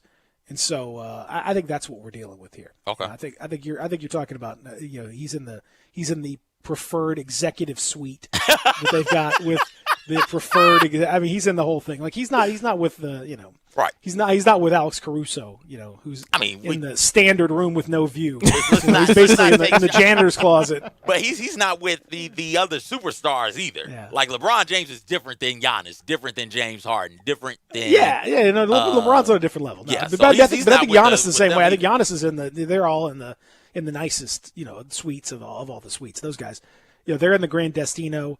The other teams that are in the Grand Floridian, all that stuff. I mean, I think some of the rooms are nicer than others. That's all I'm saying. I think LeBron could set up his own little, wine tasting and the stuff that LeBron likes to do. He could have his LeBron time, clutch meetings, and all that stuff. He could do all that in his little space right there. And his space is bigger than the other space. He's got space. Everybody else got rooms. Kawhi Leonard got a room. Paul George got a room. Yeah, LeBron James has a space. He can spread out all the bubble is a separate inside. But you got to have special wristbands to get into the bubble. You have to have your own Corona check. It's extra security at the door. Correct. Doing tests. You want to get in here? We got to test you. Yeah, we got to test you again. Again, we have to double test you. Yeah, we'll let you know what your results for more are than just Corona. We're testing IQ tests. We got to have the whole. That's why Dwight can't get in there because you can't pass the IQ test to get in. You got to be of a certain you have to be. LeBron has to know you're not going to be stupid when you get into the bubble. And because then you don't mess the whole thing up. If you let someone in the bubble and messes the whole thing up, then it's ruined. So he's got his own protocols, but he's there. He's there. Don't worry about that. He's there, and he's getting to walk around. Like I said, like I was talking about earlier. All most joking aside, not all joking aside, most joking aside. I think LeBron. It's got to be cool for LeBron to be able to just walk around and just know that he's only going to see players and NBA people. Like that's it. Like he doesn't have to worry about walking around and having to get mobbed by a bunch of random people or going wherever. He just goes. He just walks around, and he knows that he's not going to have any kind of autograph seekers or any of that. He gets to just kind of walk around and be himself and just kind of focus on basketball. He's probably never had that, and since he was sophomore in high school, sophomore. Yeah, I mean maybe so he's probably never had that where he could just walk around and just be just like you and me, be able to walk. Well, you being able to walk around without being mobbed by people.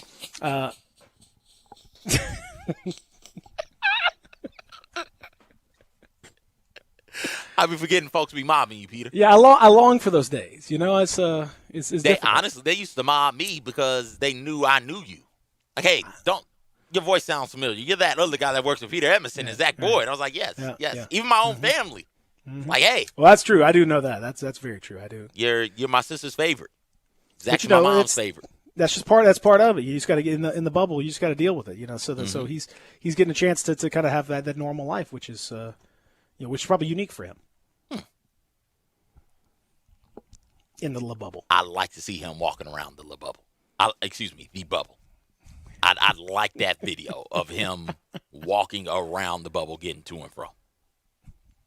That's all I'm saying.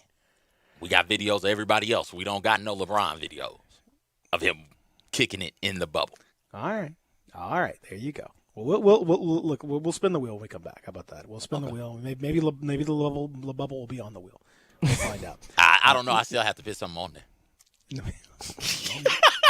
Just got a couple more minutes. Real Sports Talk, Sports 56, 96.1, 87.7. R&R on Sports, Saturday mornings, 10 a.m. Sports 56, 87.7, and 96.1. Don't miss us. Like me, my opponents are Republicans, but there's a big difference. Tennessee is my first concern, not special interest, not Washington, and I'm not blindly following anyone. I'll support President Trump's conservative policies, but I'm not a yes man. I'll only be loyal to you. My focus is pushing for conservative Tennessee values. I'm George Flynn, candidate for U.S. Senate. I approve this message and ask for your vote to put real solutions into action for you. I hate Tom's Tulip Shop. It just smells so flowery. Like we get it, you're a flower shop. You don't need to remind us. No matter how hard you work for your small business, online reviewers will find something to complain about. I needed a fake plant. They don't sell fake plants. Thanks for nothing, Tom. And while Progressive can't save you from these trolls, we can help you save money on commercial auto and business insurance. Then he says, have a great day. I'll decide what kind of day to have. Get a quote online today at progressivecommercial.com. Progressive Casualty Insurance Company, affiliated and third-party insurers. I want to do some bragging rights. Hey, I was just the other day overhearing a conversation with Big Mike, the manager of DeSoto Auto Sales. They've got people buying cars all over the country. North Carolina, South Carolina, Georgia, Alabama, Arkansas, Texas. People from all over the country buy cars at DeSoto Auto Sales in Olive Branch, Mississippi. Why? DeSoto Auto Sales has the most stringent car inspection in America. They get it right the first time. Quality and low mileage. Factory warranty on most vehicles. My favorite part is the people who work there. Big Mike, all the employees are professional, friendly, and go that extra mile. Expect as you walk in the door, you are treated like family. DeSoto Auto Sales understands your time matters. We can help you find your dream car and get all the paperwork finished in less than an hour. Come see us at DeSoto Auto Sales and be part of our family. Have a great buying experience every time. 662-890-7184. Brian Elder's Roofing Solutions. Chris Price here for Brian Elder Roofing. The storms we've had over the past several months have been devastating to our communities. The rainy season is ahead. You may have not even noticed the dripping in your attic, water stains throughout your home, or even worse, mold and mildew. Please call Brian Elder Roofing and we will send out our project managers to assess any damage. We will not try to sell you a roof if all you need is a repair. We will measure your roof from outer space. 0% for 60 months, even no payments till 2022 are available with approved credit. If you've noticed missing shingles, water stains, leaks in your roof, call us before you call your insurance company at 867-0303. That's 867-0303, and we will provide a free, thorough inspection of your roof's condition. Call 867-0303. Brian Elder's Roofing Solutions. Welcome back to Sports 56 Mornings with Peter Edmiston and CJ Hurt. Here once again are Peter and CJ. And I slowly go insane. I hear your voice all the time. Wait, I got that wrong. But it doesn't stop the pain. This one touches you deep. Big Poppy Lebowski on Twitter says, Mr. James does not know that Disney's All-Star Sports or All-Star Music Resorts exist. That's probably true. He doesn't need to know. He doesn't need to know anything exists other than his little area. Why would he? Why would he? All right, we gotta spin that wheel. Oh, do we? We got to. All right. I think I filled out all the spots. Okay. Well, if you didn't, then if it lands on a blank spot, then we'll figure Respin. out. Sorry, that's when we play the feud at that point. There it is. Top 10 answers on the board. We asked 100 people. All the what spots is have the been filled. favorite fruit that begins with the letter O? Orangutan. Oh, and that's where Steve Harvey's like. He just stares at the camera for like 10 seconds. I couldn't be on the feud. I'd say dumb stuff like that to backsman to get Steve to hit me with that face. And we got a new car. All right. What do we get?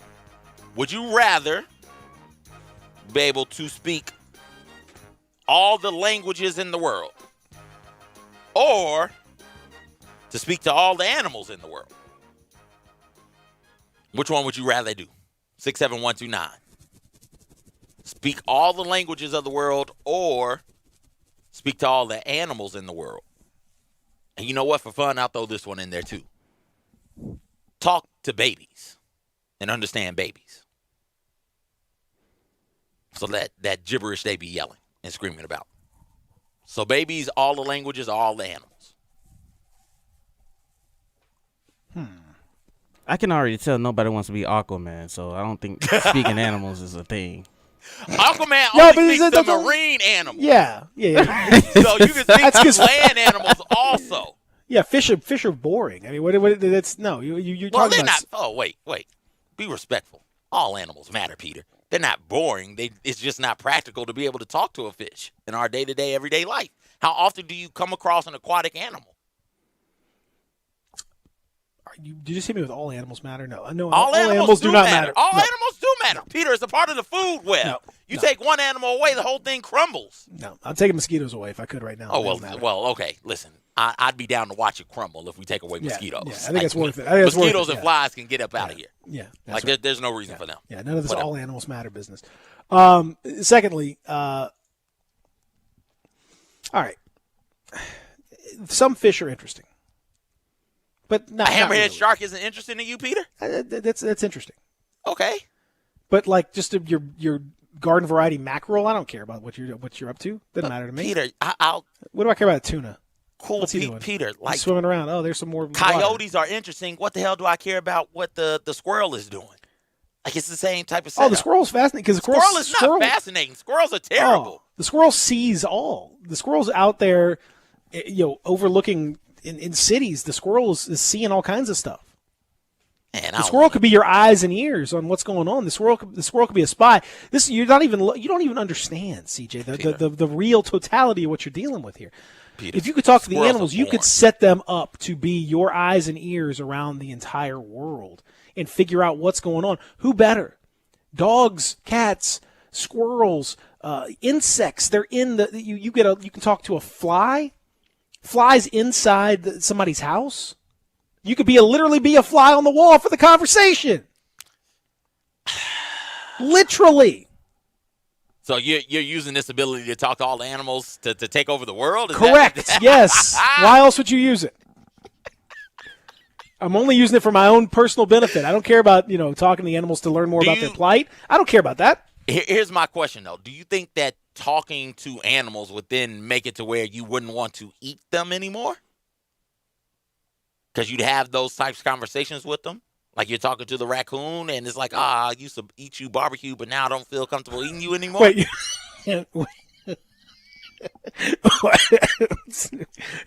You talking? You think I would have some kind of concern about eating raccoons? Yes. That's the animal Like that you think wouldn't of be able that eat you it, talk to. like a I wouldn't be able to eat any raccoons. You brought up squirrels, like okay, a you're good right. squirrel stew. Like you'd be like, you know what? I wouldn't be able to eat this barbecue. squirrel stew Normally I barbecue this raccoon up, but I've talked to him now, and I don't want to eat it anymore. Like I can assure you that is not. I will which I don't ever want to eat a raccoon knowingly, but if I ever had to, I would talk to him. I'd say, I'm about to eat you. And I want you to know that. And he'd say, what? Don't eat me. I'd say, I'm going to eat you. Okay. We could talk to each other, and I'm letting you know I'm going to eat you. And that's okay. I have no problem with that. Meanwhile, back at the Hall of Justice.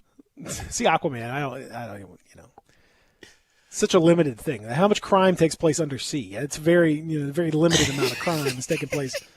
You have to hope that there's like an isthmus or a canal that goes near a bank or something where you're worried about that. There's not a lot of undersea. I mean, there's vaults. oil spills and stuff. Oil like spills, sure, okay, fine, right? Well, yeah, absolutely, yeah. Most time though, most crime is on land. But at the end of the day, I would rather speak all languages because. Wait. Oh, you switched it up on me there. Yeah. Because that would be an extraordinarily useful thing to be able to do. I'm so impressed with people that can speak different languages, and to speak all of them and to be able to speak all of them and understand all of them fluently. The amount of good I could do for myself would be amazing, and probably the world too, but hopefully just for myself. Okay, all right. I think that'd be amazing to be able to any conversation with any person, spectacular. I will go. Ooh, there's two CJs up there now. This is very. This is wild. What is happening? Well, that was weird. Because it just kicked me off. I was like, did I get hacked? Did we get hacked? I hope not. That was my fear. That we were going to get hit. Yeah, I think with one of those hacked, random. Yeah, like the one that the Twitter, although, yeah. I'd like to talk to the animals, man. Give me all the animals. Just there, seeing the world from their viewpoint. Also, people are boring. And don't you think they'd be mad though that you've already eaten so many of them, and they wouldn't want to talk to you? Oh yeah, they definitely. Well, some of the predators might though. I might be able to kick it and holler at a leopard or something like that. Just, hey leopard, how's it going up in that tree? Hey wolf, we eat the same thing. Is buffalo good? Don't you think they'd eat you though? Nah, because I'm not talking to them on foot. I'm in my car. I'm on safari in the car. I didn't rolling mention up. Hey, leopard in the tree. You want to holler at me? Oh, you hungry? Never mind. Bye. And I just skirt off. Skirt. That's how I do it. I thought you were like give him like a cell phone. Like, No. Let me give you a phone call. Let me give you a call here, Mr. Cheetah. I should just give him a phone and Yeah. just call and be like, hey, share with me your thoughts on this. Yeah. Yeah, okay, cool. That's dope. How's the hunting going? How's it going? Everything good? You need some assistance? Need some help with some of that? Because even if I could talk to all the people in the world, I wouldn't know what to say. If I spoke all the languages, I wouldn't know what to say. I know the languages. I'd be able to speak the language. I just wouldn't know what the whole point of it would be. Talk. Foster communication. What are you talking about? Zach, what do you got? Yeah, just I want to do the animals so I can just hit them with every single line of every animal movie, cartoon movie that I came across with. What, like they know what that is? You think they're watching Lion King out there in Africa? No, but I mean, they have a big screen. What are you talking about? But I mean, it would be nice to hit them with the James Earl Jones voice. Hey, lion, Hakuna Matata. You know what I mean? They're like, what are you talking about? it would be nice to like say Simba, like Simba. They're like, what? Simba. Like everything that the light just touches is your kingdom, or something like that. I was like, somebody get this guy. What the hell is wrong with him? What was wrong with this guy? Would somebody just eat him already, please? Somebody eat this guy. Hey, I'm Lions, not nutritious. Eat this guy, please. You don't want me. Actually, no. you are. Oh no, actually, you got lots of protein. Yeah, you're lots herbivore. of protein. No, Herbivores make up the food chain, my man, and you are the herbivore. That's right. Hour number 3 on the way. I don't know how we can top that, but we're going to try our best here. Real Sports Talk, Sports 56, 96.1, 87.7.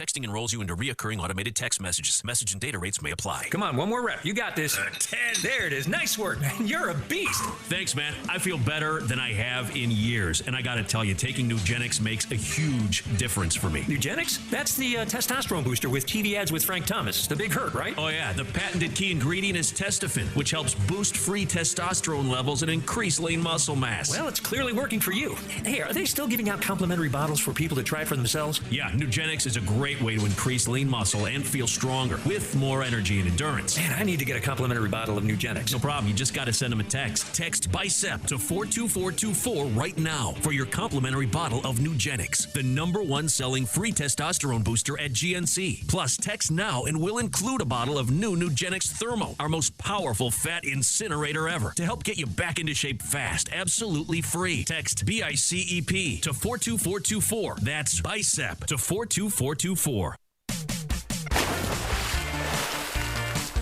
Save now on your 2021 swimming pool at Family Leisure. Buy now at 2020 pricing and save your spot for the first installation of 2021. Patio furniture 20 to 30% off. Play gyms in stock. Beat the heat with an indoor game table or slate pool table. Pool toys and floats up to 30% off. Family Leisure, Whit Road at I-40, where family and fun come together. Family and fun come together. All 75 months at 3.14 APR, G4, LHF 07822, Outlander LUO 28772, Eclipse LZO 16320. Includes all rebates and incentives. PF 59875 excludes tax title and license. With approved credit, see dealer for details. Offer valid through end of the month. Dealer stock only. Drive your ambition with a new ride from Gossett Mitsubishi on the Pike. 2020 Mitsubishi Mirage G4, $149 a month with 41 MPG highway, or buy for $12,435. 2020 Mitsubishi Outlander Sport is ready for any adventure at $229 a month, or buy for $18,533. And cross over to summer in a 2020 Mitsubishi Eclipse Cross, only $19,147 or $239 per month. And better yet, they're all backed by a stellar 10-year, 100,000-mile powertrain warranty. Mirage G4, $149 a month. Outlander Sport, $229 a month. And Eclipse Cross, $239 a month. Feel safe and confident while shopping at Gossett Mitsubishi, 1870 Covington Pike, or shop online at memphismitsubishi.com. If you want it, we got it at Gossett Motor Cars. You'll see dedication in every single step. You'll see it in the smiles when smiles are hard to get. You'll see it in the little things that add up to success. The caring and passion are the things that we love best. Wolf Chase Limb Embrace is your Mid-South provider for orthotics and prosthetics. They are an ABC accredited facility and their practitioners are ABC certified. At Wolf Chase Limb Embrace, their services include artificial limbs, legs and arms, braces of all kinds, and custom molded inserts. You can call them today at 901-507-7821 for their location on Highway 64 in between Germantown Parkway and Appling Road, or visit them at their new location in Jackson, Tennessee. That number is 731-660-5900, or visit them on the web at wolfchaselimbembrace.com. Dedicated our life to yours. Wolf Chase Limb Embrace.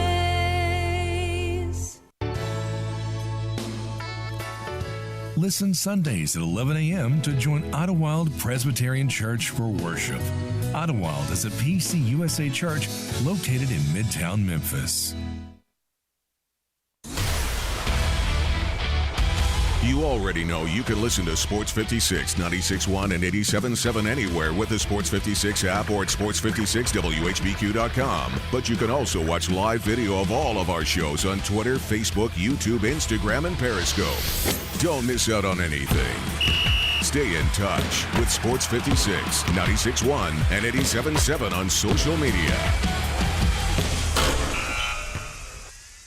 We are Sports 56, WHBQ Memphis, WIVG-FM Tunica Memphis, and WPG-FLP Memphis, Flynn Broadcasting Stations. Welcome back to Sports 56 Mornings with Peter Edmiston and CJ Hurt. This hour is brought to you by Acura of Memphis. Here once again are Peter and CJ. Lead us rising up through the air, up ahead in the distance I saw a shimmering light. My head grew heavy and my sight grew dim. I had to stop for the night. Well. Hour number 3, presented by our friends at Acura of Memphis, is here. Peter, CJ, Zach with you. And how about this? While we were debating the merits of talking to animals, and we've got texts on that topic, which I can't wait to hear. But while we were doing that, none other than legendary player and even more legendary tweeter, Earvin Magic Johnson. Oh, come on, Peter. Come on. What do you mean, come on, Peter? Go ahead. Listen. He says, the Grizzlies' Ja Morant for Rookie of the Year, not even close. Defensive Player of the Year is the Lakers' Anthony Davis. Coach of the Year is the Grizzlies' Taylor Jenkins. And the Pelicans' Brandon Ingram is Most Improved Player. Magic Johnson. Okay. The Magic Johnson. I wonder what his top 60 NBA coaches of all time are, in no particular order. The first 5 in some type of order, but the other 55 in order of alphabeticalness, maybe, potentially, possibly. What's funny that you said that, because I was literally tweeting out. I'm a little surprised that Jenkins wasn't mentioned along with 59 other coaches that Magic loves in mostly alphabetical order, but there you go. But yes, he's right about. I think it's hard to. I don't think that Jenkins is going to win, but I think he deserves to be in the mention for sure. I think your Nick Nurse is probably going to win. Yeah. Nick Nurse is. It is hard to do the Coach of the Year because so much of it we put on the shoulders of players. But it matters if you can manage those personalities. Like it matters what Vogel did in L.A. Sure, he had LeBron. Sure, he had Anthony Davis. But managing those personalities to get the most out of them is something that not a lot of people can do. Nick Nurse, you think about what he's able to do after Kawhi leaves, and they're still really, really good right now. But Taylor Jenkins getting a team that led by rookies and second-year players to above 500 and in the playoffs in the West, that is remarkable. That is a remarkable feat. He should absolutely be mentioned with the others for Coach of the Year. And I don't know how they do Coach of the Year vote. Is it you vote for 3 and then you turn that in? If that's the case, then he would definitely be on my ballot for NBA Coach of the Year. Yeah, I think so. But Magic, he's on Magic's ballot. He's the top of he's number Magic's one. ballot. So that's pretty good. Yeah, I guess. Getting a little hype, little love. I'm glad Magic quit his job so he can send that tweet. Huh? Yeah. Come on. Good. That's what it's all about right there. All right, so that was just kind of news you could use from our pal Magic Johnson right there. That's excellent stuff from Magic. Now, on top of that, you have a discussion that's gone on, and it kind of flared up again yesterday with Mark Cuban and Texas Senator Ted Cruz about the old national anthem. Yeah. Our good friend, the Star Spangled Banner. Oh, say can you see and whatnot.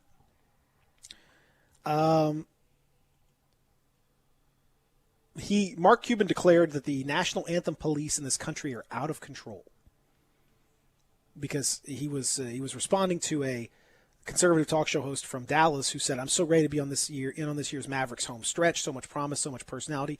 But the minute one player kneels during the anthem, I am out. Surely Mark Cuban can lead the way for the Mavs, NBA to do whatever gesture they wish without insulting the nation." And Mark Cuban says the national anthem police in this country are out of control. If you want to complain to your boss and ask why they don't play the national anthem every day before you start work. And then, of course, the president popped in this morning and said, anytime I'm looking forward to live sports, but anytime I witness a player kneeling during the national anthem, a sign of great disrespect for our country and our flag, the game is over for me. So, was anybody talking about the NBA kneeling? First of all, I don't even – there was kneeling done in Major League Baseball. I saw Gabe Kapler kneeled, the manager of the Giants. There's been some players who have knelt during the national anthem. And MLB, to their credit, the actual at MLB, the account of Major League Baseball responded to folks and specifically said this is not about, it said this is about them peacefully protesting conditions in the country and police brutality. They actually put that out there, which was surprising to see. But no one's even talked about it with the NBA. It hasn't happened in the NBA because the Players Association and the league has kind of had a lot of dialogue back and forth about what they're supposed to be doing. There's also no cushion, right? You're just kneeling on hardwood. That's a lot to ask of somebody, especially a sport where your knees. Yeah, your knees are very important, crucial. So, and listen, again, if you can't protest by kneeling, you can't protest by raising a fist, you can't protest by marching in the street.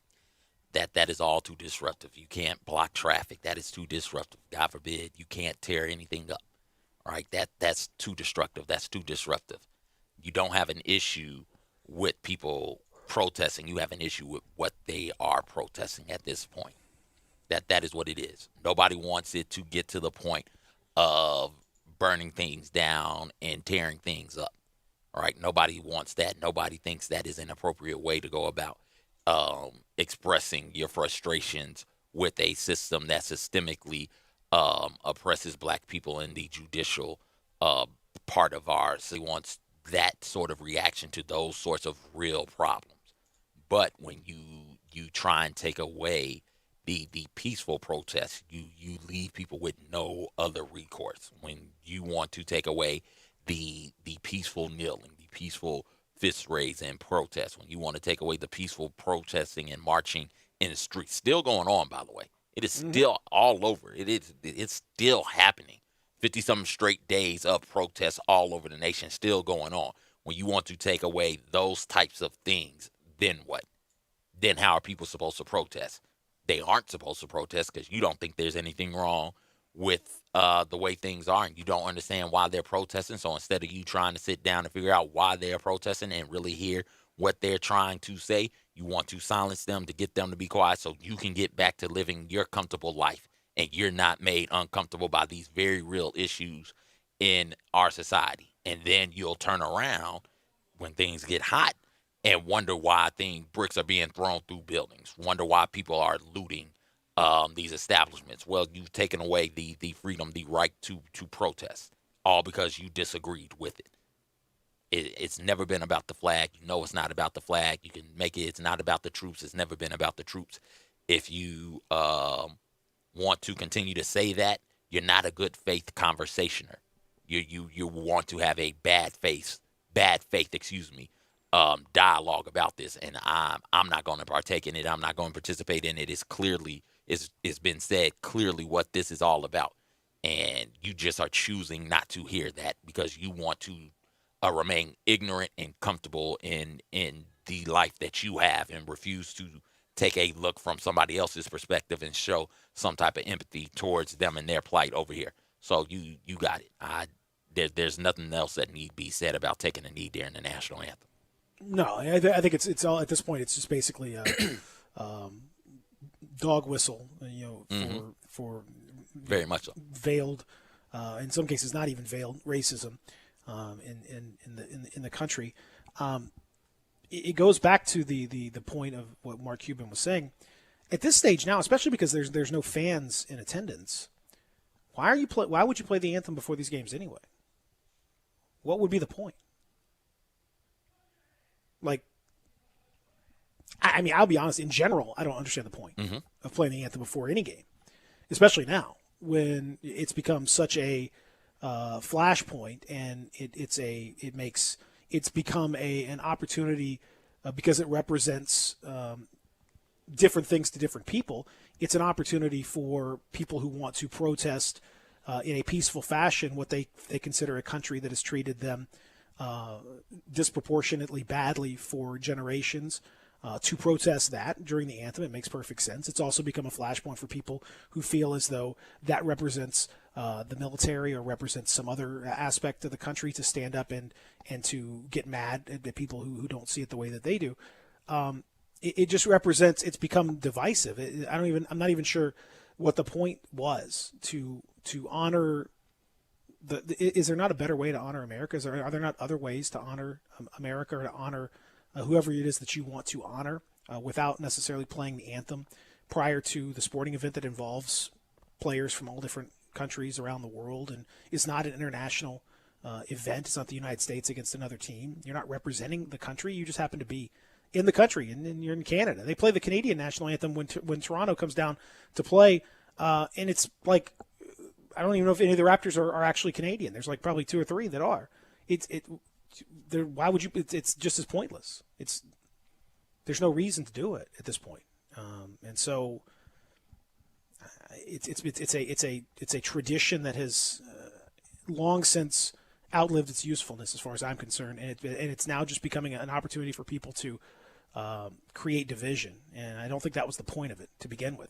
If it was that important, CJ, we would, if it was that important, on every television broadcast of the game, you would broadcast the national anthem. Mm-hmm. But they don't broadcast the national anthem, other than in the biggest games or the biggest moments or whatever. You don't broadcast the national anthem. Mm-hmm. People would stay in. They wouldn't sell concessions during the national anthem. You wouldn't be allowed to leave your seat during the national anthem. I mean, they do that during plays. You can't just go up and down the aisles during play. People walk on the concourse all the time during the national anthem. So we've long since given up on that whole thing of treating it with respect and whatever. It just that's all out the window. If people want to make that claim, then that's on them. But as long as it's out there, it's going to be a flashpoint, understandably so. I don't understand the flat. Well, I get it. I get what you're saying. It shouldn't be a flashpoint because it's not disrespectful to protest, right? It is that protest is one of the things the nation was built on.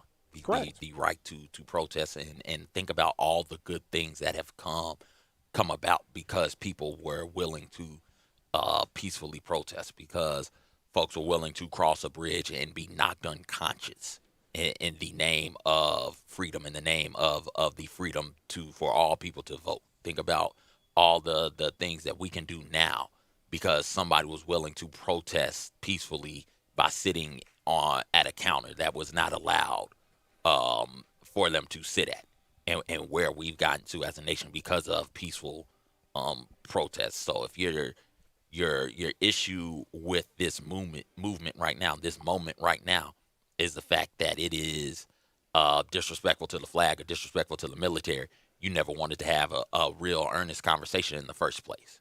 If your issue with peaceful protests is the protest itself and not what they're protesting, you don't want to have a real conversation, and that's fine. We've come really far, and I don't think that those views expressed by the radio host, by the senator, by other people in leadership, I don't think that those particular views are the majority anymore. We've turned the corner on this topic. I think so. And so there's no reason for me to even look back and try and bring everybody else up to speed. We've turned the corner on the topic. We know what it is and what it's about, and why it's important that we do this, and why it's important that we continue to stay on people and try and keep the awareness at a high level, and so that that awareness will lead to some type of meaningful action being taken. So there's no reason for me to look back and try and bring you up to speed, to try and catch you up. Everybody else is caught up. You need to do the same.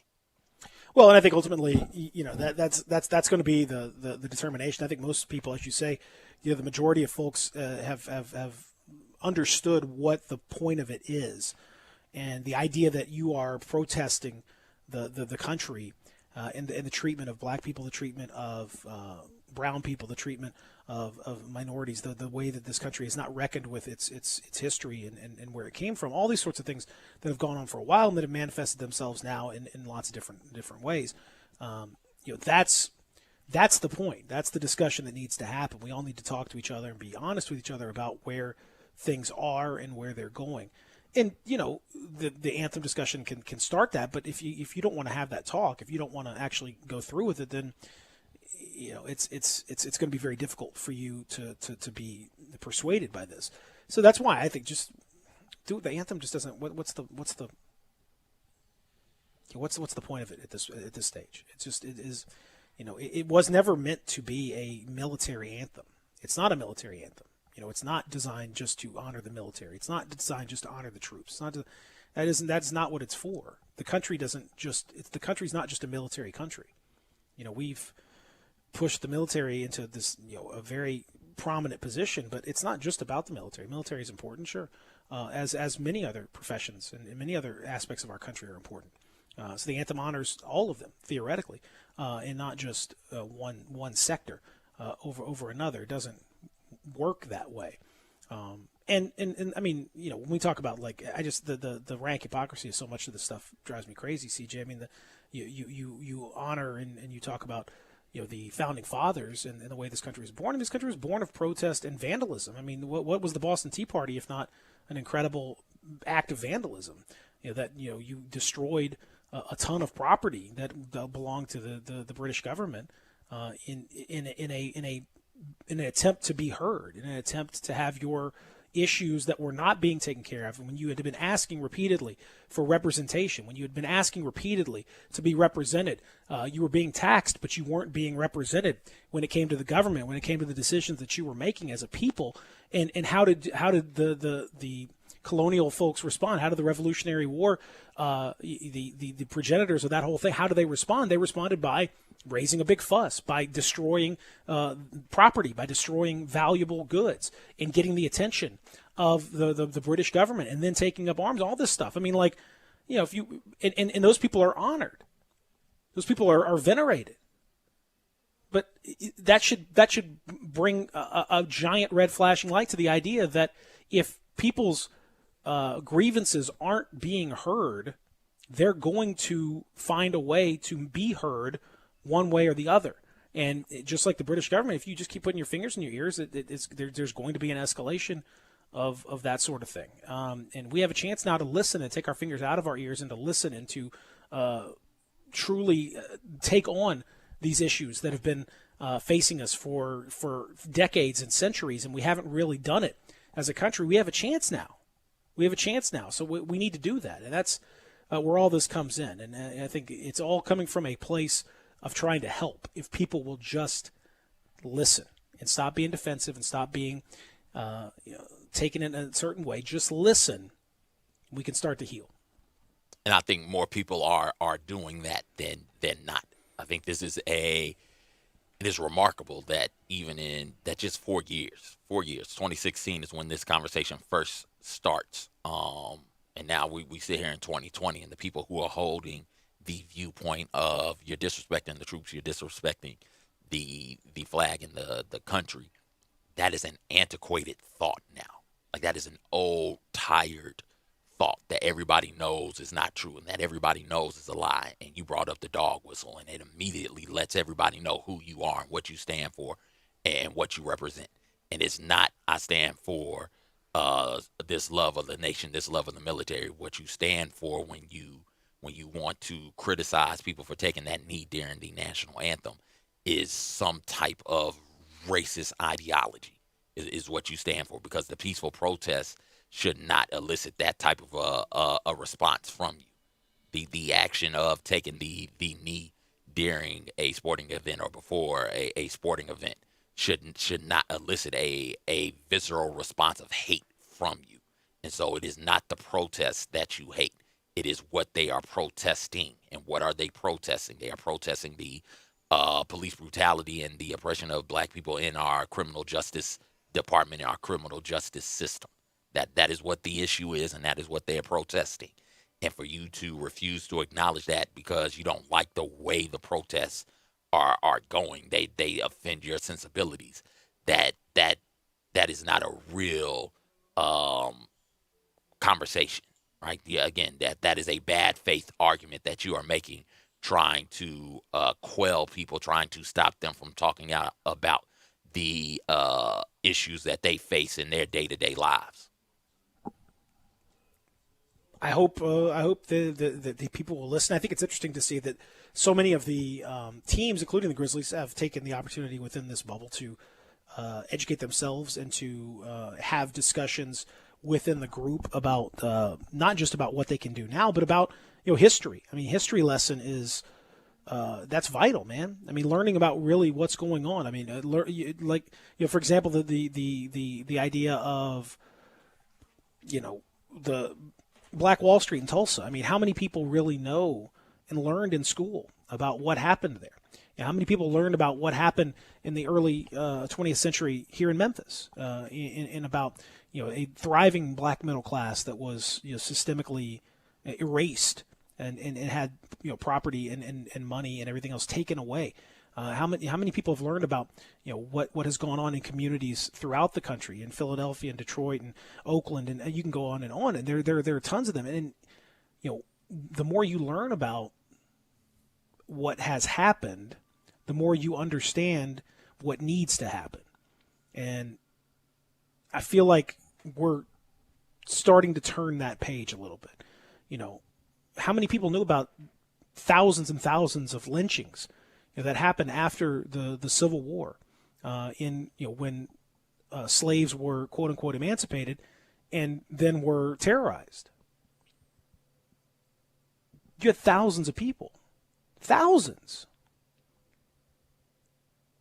So you can understand when you look at those things and how we still haven't gotten to the root of so many of those issues in so many of the discriminatory acts and so many of the terrorizing acts that have happened to black people in this country and their families and their grandparents and great-grandparents, and we're not that far removed. You can understand how this is a very difficult and serious thing that needs to be addressed before we can have a serious conversation about equality and moving forward. I hope we're having, I think we are having some of those conversations now. But to me, it starts with the education aspect of it, and that's why I'm encouraged by what so many of these teams are doing about learning, because I certainly didn't learn about all that stuff in school. You have to go and seek it out. You have to go and talk to people and listen, and I think people are doing that now. I really do, CJ, and I hope that continues to be the case. I have no reason to believe that it won't be. And again, it is remarkable to me to be just 4 years removed from Colin Kaepernick and Eric Reed and others taking a knee and being perceived one way, and how quickly the perception of that act has now changed. And again, if you are still of the mindset that this is about somehow disrespecting the military or disrespecting the flag and what that represents, you are sadly mistaken. And you're sadly mistaken, and you're trying to use this to your advantage. Use that argument to get people to stop talking out about the issues that they face in their skin, in their communities every single day.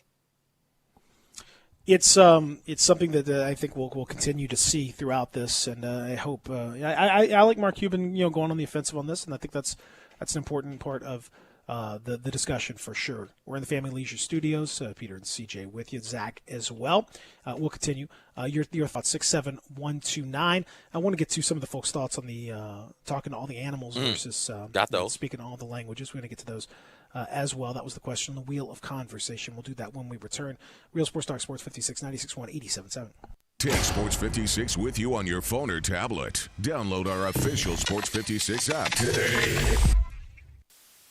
Brian Elder's Roofing Solutions. Chris Price here for Brian Elder Roofing. The storms we've had over the past several months have been devastating to our communities. The rainy season is ahead. You may have not even noticed the dripping in your attic, water stains throughout your home, or even worse, mold and mildew. Please call Brian Elder Roofing and we will send out our project managers to assess any damage. We will not try to sell you a roof if all you need is a repair. We will measure your roof from outer space. 0% for 60 months, even no payments till 2022 are available with approved credit. If you've noticed missing shingles, water stains, leaks in your roof, call us before you call your insurance company at 867-0303. That's 867-0303, and we will provide a free, thorough inspection of your roof's condition. Call 867-0303. Brian Elder's Roofing Solutions. Like me, my opponents are Republicans, but there's a big difference. Tennessee is my first concern, not special interest, not Washington, and I'm not blindly following anyone. I'll support President Trump's conservative policies, but I'm not a yes man. I'll only be loyal to you. My focus is pushing for conservative Tennessee values. I'm George Flynn, candidate for U.S. Senate. I approve this message and ask for your vote to put real solutions into action for you. All 75 months at 3.14 APR, G4, LHF 07822, Outlander LUO 28772, Eclipse LZO 16320. Includes all rebates and incentives, PF 59875, excludes tax title and license with approved credit. See dealer for details. Offer valid through end of the month. Dealer stock only. Drive your ambition with a new ride from Gossett Mitsubishi on the Pike. 2020 Mitsubishi Mirage G4, $149 a month with 41 MPG highway, or buy for $12,435. 2020 Mitsubishi Outlander Sport is ready for any adventure at $229 a month, or buy for $18,533. And cross over to summer in a 2020 Mitsubishi Eclipse Cross, only $19,147 or $239 per month. And better yet, they're all backed by a stellar 10-year, 100,000-mile powertrain warranty. Mirage G4, $149 a month. Outlander Sport, $229 a month. And Eclipse Cross, $239 a month. Feel safe and confident while shopping at Gossett Mitsubishi, 1870 Covington Pike, or shop online at memphismitsubishi.com. If you want it, we got it at Gossett Motor Cars. Blood and plasma donations are more important than ever. People all around the world still depend on the medicine your plasma helps make. That's why Interstate Blood Bank and Plasma Biological Services are open and will remain open for our donors. The United States government has declared blood and plasma donation as a critical infrastructure industry. That means healthy donors are allowed to travel to and from donation centers regardless of any stay-at-home mandates in your area. We need you to keep donating so that we can continue to manufacture these life-saving medicines. We understand that you may be concerned about COVID-19. The health and safety of our donors and our employees remain a top priority. To limit the spread of the virus, we're taking additional measures to ensure our centers are safe and clean. Donating now is more important than ever, but please do not come to the center to donate if you are not feeling well or have a sore throat, fever, cough, or shortness of breath. We are doing our part so that you can do yours. Come donate today at one of our IBBI or PBS locations across the Memphis area. Welcome back to Sports 56 Mornings with Peter Edmiston and CJ Hertz. This hour is brought to you by Acura of Memphis. Here once again are Peter and CJ. In the morning sun, I feel you touch me in the pouring rain. And the moment that you wander far from me, I wanna feel you in my arms again. And you come to me on a summer breeze. Little Bee Gees. Back with you. Soft Draw Tuesday. Real Sports Talk, Sports 56, 96.1, 87.7. I'm Peter. CJ. Got text to get to as well. Phone lines Open 360-8255. We have a caller right now. As a matter of fact, Chris is dialed in. Chris, Well, let's talk to Chris then. What's going on, Chris? Hey guys, like the Hi, Chris. show. Hey, on a serious note, Peter, have you gotten a haircut yet? No. Come on, man, you look like a clown. All right. Anyway, Chris, all right, come on, dude. you're killing Come me. on, dude. Chris, you're killing me. Okay. My hair looks the same, by the way. I wasn't going to say that, Chris, but Anyway, hey, yeah. On the note, I agree with some of the comments, and I disagree with you, Peter. And I mean, so let me talk about the vandalism thing. And I know we're talking about the NBA and social injustice and all that, but I do have a problem with vandalism. I mean, you're talking about the Boston Tea Party and stuff, but you've got people's businesses being vandalized. And one other thing too with these rioters is you've got folks in there you've got true protesters that are really into the cause, but then you've got others that are just taking advantage of the situation. And I don't think, honestly, I think the media is showing, the protesters, but then they're totally overlooking these folks that are taking advantage of the situation. And these are true causes that need to be addressed. But I do feel like with vandalism, you've got folks, businesses that are being ruined because of this as well. So I guess I agree with a lot of your saying, but then with the vandalism piece, I do disagree. Well, again, I think you have to understand. From my perspective, Chris, I don't think it's so much of a justification of vandalism, and there are, I'm sure, in every protest, I totally agree. There is some stuff out there that is just, I think we've come a long way. Absolutely, and in every protest, and if you get a group of people together, I don't care what it's for. There's going to be a small percentage of those people that are there just to be obtrusive and to do stuff and just want some action and whatever. And that's fine. That's true of any protest on whatever issue that you want. But by and large, you've seen a lot of peaceful protests. Point being that if your grievances, if there's a social compact within the country that we're going to be taken care of, that we have been promised. If you go back to speaking of black folks, right after the Civil War, you were promised 40 acres and a mule. Then that was taken away by Andrew Johnson and the Reconstruction and all that stuff. You go back to what has happened for generations in this country and being unheard and having your grievances unmet and continuing those sorts of things. The point is that at some stage, you are going to have to escalate the communication. You're going to have to be heard at some level, and that's. I'm not saying that individual, some random person spray painting. I mean, I get it, but that is going to happen. That has happened for society. That's always going to happen. Hey, I do have a question, and maybe CJ too. You can answer this. So one of the things with Black Lives Matters, it's a great cause and everything, but one thing I do object to.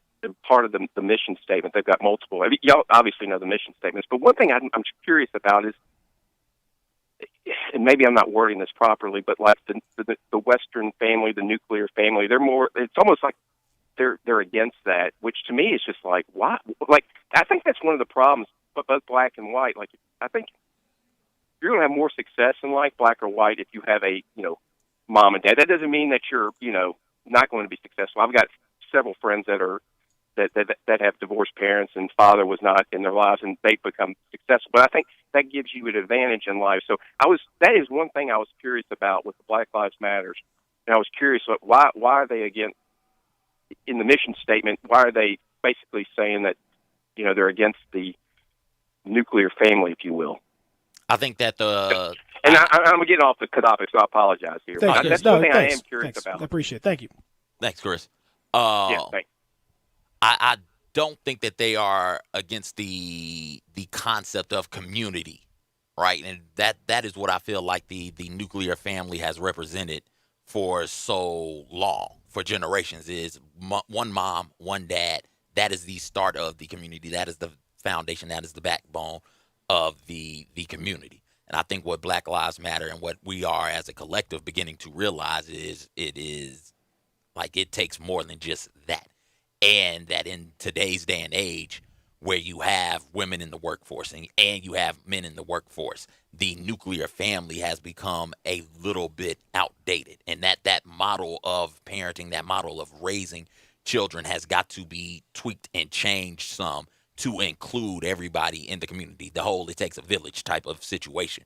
Well, I think that is an acknowledgement that the village that is helping to shape and mold and raise young people is every bit as important as the mom and the dad, right? When we talk about the nuclear family, it was at a time when women weren't in the workforce at numbers like this. So when women are in the workforce like this, and black women, white women, all women are doing pretty remarkable things in the workforce right now, you have to then tweak your view of the nuclear family. And okay, now what is the new nuclear family? This is new. We hadn't lived like this for a very long time. And so what is the new nuclear family? What all goes into having a family, a loving family that is good for the growth and development of young people? Also, you got to throw in there and factor in that we are embracing the LGBTQ community unlike we have in ever, almost. And so you've got to take them into consideration as well. So it's not just the nuclear family as a mother, father, but a nuclear family could be 2 dads, 2 moms. It could be the mother, father, grandparent. It could be aunts and uncles as well as cousins. A whole lot goes into that new nuclear family. I think that is what they are talking about. Well, and I think again, the idea being that you're trying to incorporate a lot of different things with the phrase Black Lives Matter. It could refer to the specific organization, Black Lives Matter, or it can refer to just a concept that people are talking about, that Black Lives Matter, and that they need to be treated with respect and cared for in a way that they haven't been historically. So I don't know that it's always, when someone writes Black Lives Matter, I don't think that's necessarily a endorsement of a specific organization, as much as it is just a conceptual kind of thing. When they, like in Washington, D.C. or any of these cities that have written Black Lives Matter on murals, or when you see Black Lives Matter on the patches of jerseys in the Premier League and all that, I don't think it's a specific endorsement of an organization per se. I think it's just, we're talking about the concept of what's going on. But also that said, I think, as you point out, there's some stuff within the idea of the nuclear family that we grew up, we being white people, mostly in this case, that was sort of what you the ideal of what was out there: a mom, a dad, 2.5 kids, a house, picket fence, the whole thing. But you have to remember that in this country, you take the house, for example. A lot of areas are zoned, single family housing, but have not then allowed black families to grow up in those areas. Black families, because of redlining, because of various forms of discrimination, banking discrimination, housing discrimination, have been pushed and shunted into much worse situations, crowded, unsafe, unsuitable housing situations. So the big backbone of some of the nuclear family stuff, the idea that you have a house and some property, and you own this, and this is your, where you're putting your flag down for your family and your rate. That doesn't exist. That hasn't existed for a huge chunk of that community. I mean, even now, housing, 43% of black families have a single family. It's 73% in the white communities.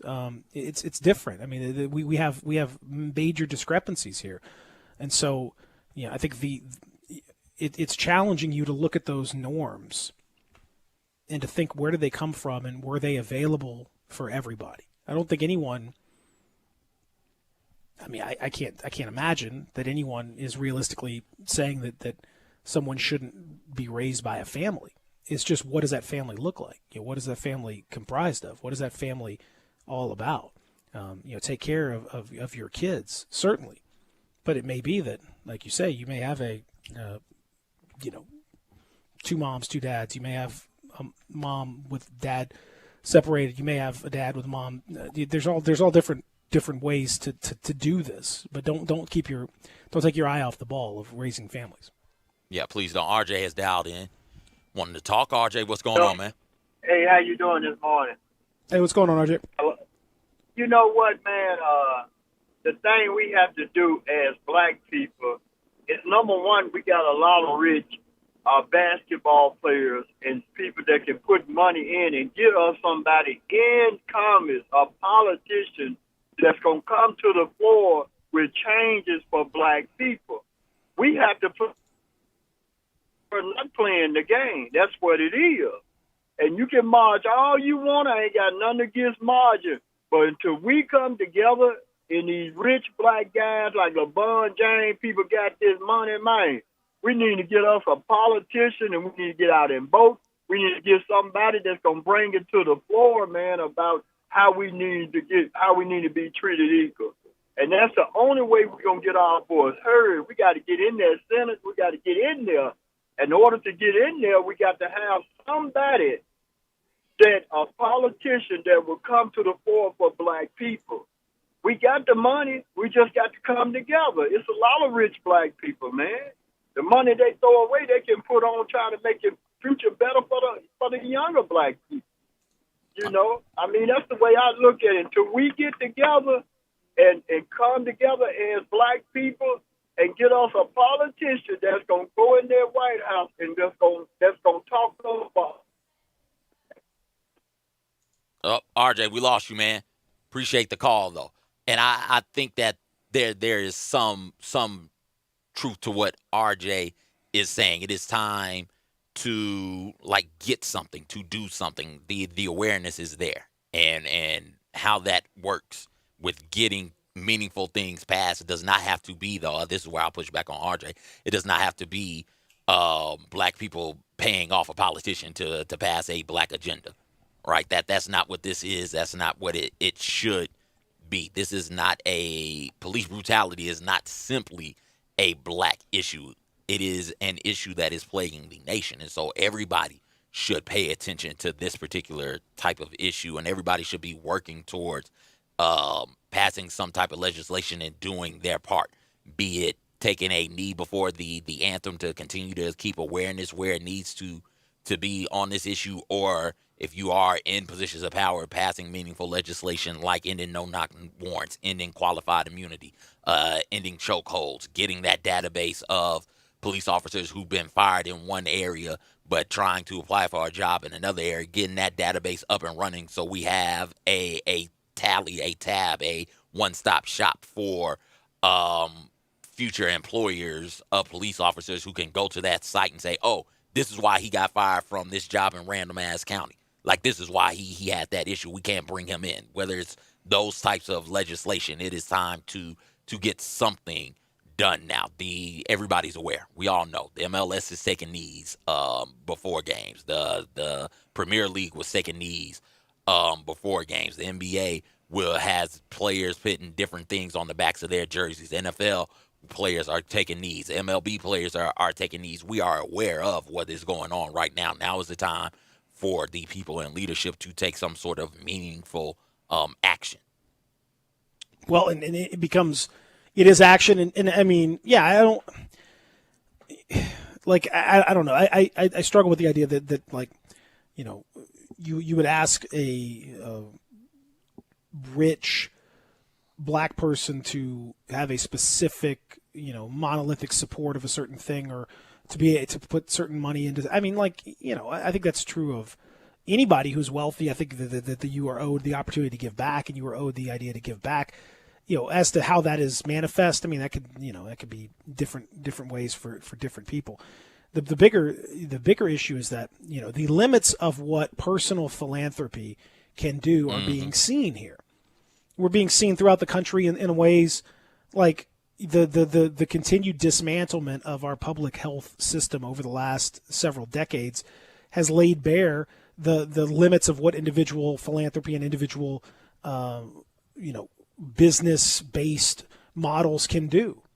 Because we are right now, we can't get these tests seen because the public health system in this country has been, you know, very slowly eroded away. And people, the personal health system, sure, absolutely. You can do this, you can do that. You got telehealth, you got all this stuff.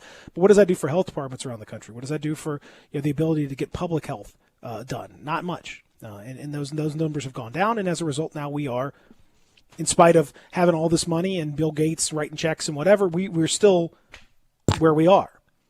So LeBron James writing a big check, that can only get you so far. There has to be a legislative model. There has to be some laws. There have to be a truly systematic change before you can actually see stuff make any kind of impact on a long term. And it's just, I mean, again, let's look at the Voting Rights Act and it's stuff like that. I mean, and look what's happened since it was defanged, several years ago.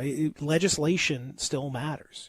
Government involvement still matters. You can't just write a check and be done with all that. And so I can't put that on Bill Gates or LeBron James or anyone, Bob Johnson or Dwayne Johnson or Tiger Woods or anyone else. Can't put that on anybody, man. We got to do that as a people, collectively.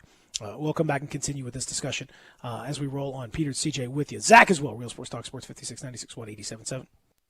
Sports Time on Sports 56 with Wallo and Stats. Weekday afternoons from 3 till 6. Right here on Sports 56, 96.1 and 87.7 FM. I've always wanted to learn another language, but every time I try, it never sticks. So I decided to give Babbel a try, and I really like the teaching method of the app. I started with the beginner lesson on Babbel, and it starts with simple words and phrases, and soon you're putting those words into a conversation. Each lesson takes about 10 to 15 minutes, and they're all really different, which keeps things interesting. The app is really smart. It actually keeps track of the words I'm struggling with so I can practice them and get better. I chose Babbel because it was created by real language teachers. They built it around real life, how people actually communicate, and what they care about. I can't wait to use my new language skills in the real world. Dos cervezas, por favor. With Babbel, get conversational in Spanish, French, German, and more. It just takes 10 to 15 minutes a day. Now try Babbel free. Just go to Babbel.com and start learning a new language today. That's Babbel.com. Babbel.com. As you get back to business, small things can make a big difference. Like marking safe distances with floor tape and posting reminders to wash hands. As always, Grainger is here to help, offering supplies and solutions for every industry. Free access to product specialists, 24/7 support, safety recovery guides, and more. It's part of our commitment to help you adapt and recover in these challenging times. Call, click Grainger.com, or just stop by. Grainger, for the ones who get it done. Farmers Insurance knows that there's a not-so-subtle difference between the sound of a car hitting your rear bumper and the sound of a clown car hitting your rear bumper. Whoa, whoa, whoa, whoa, whoa! Sorry about that. We call that a three-ring fender bender, and we covered it. Talk to a farmer's agent. They know a thing or two because they've seen a thing or two. Call Chad Gatlin at 901-235-1176 or get a fast quote at memphisfarmers.com. We are farmers. Bum, bum, bum, bum, bum, bum. Underwritten by Farmers Truck Fire Insurance Exchanges and Affiliates. Products not available in every state. At Jason's Deli, you can stuff yourself full of great deli food that's healthy, fresh, and best of all, it's not expensive. Jason's Deli is all about choice. Whether you're looking for a gluten-free menu, vegetarian sandwiches, healthy kids' meals, or if you'd like to invent your sandwich via the build-your-own selections, Jason's Deli has you covered. And they only use fresh, wholesome ingredients. Choose from the club and specialty sandwiches, paninis, wraps, soups, salads, pastas, and much more. I love the cleanliness in the restaurant, the hospitality, and of course the cost. They have a huge salad bar and great soups, including Southwest chicken chili, fire-roasted tortilla, organic vegetable, tomato basil, and many, many more. And if you're planning an event, their catering department is fantastic and can handle any size party. Go check out Jason's Deli's 4 locations. On Ridgeway in the Park Place Center, that's my favorite, on Germantown Parkway in Cordova, at Poplar and Highland, and on Goodman Road in Olive Branch.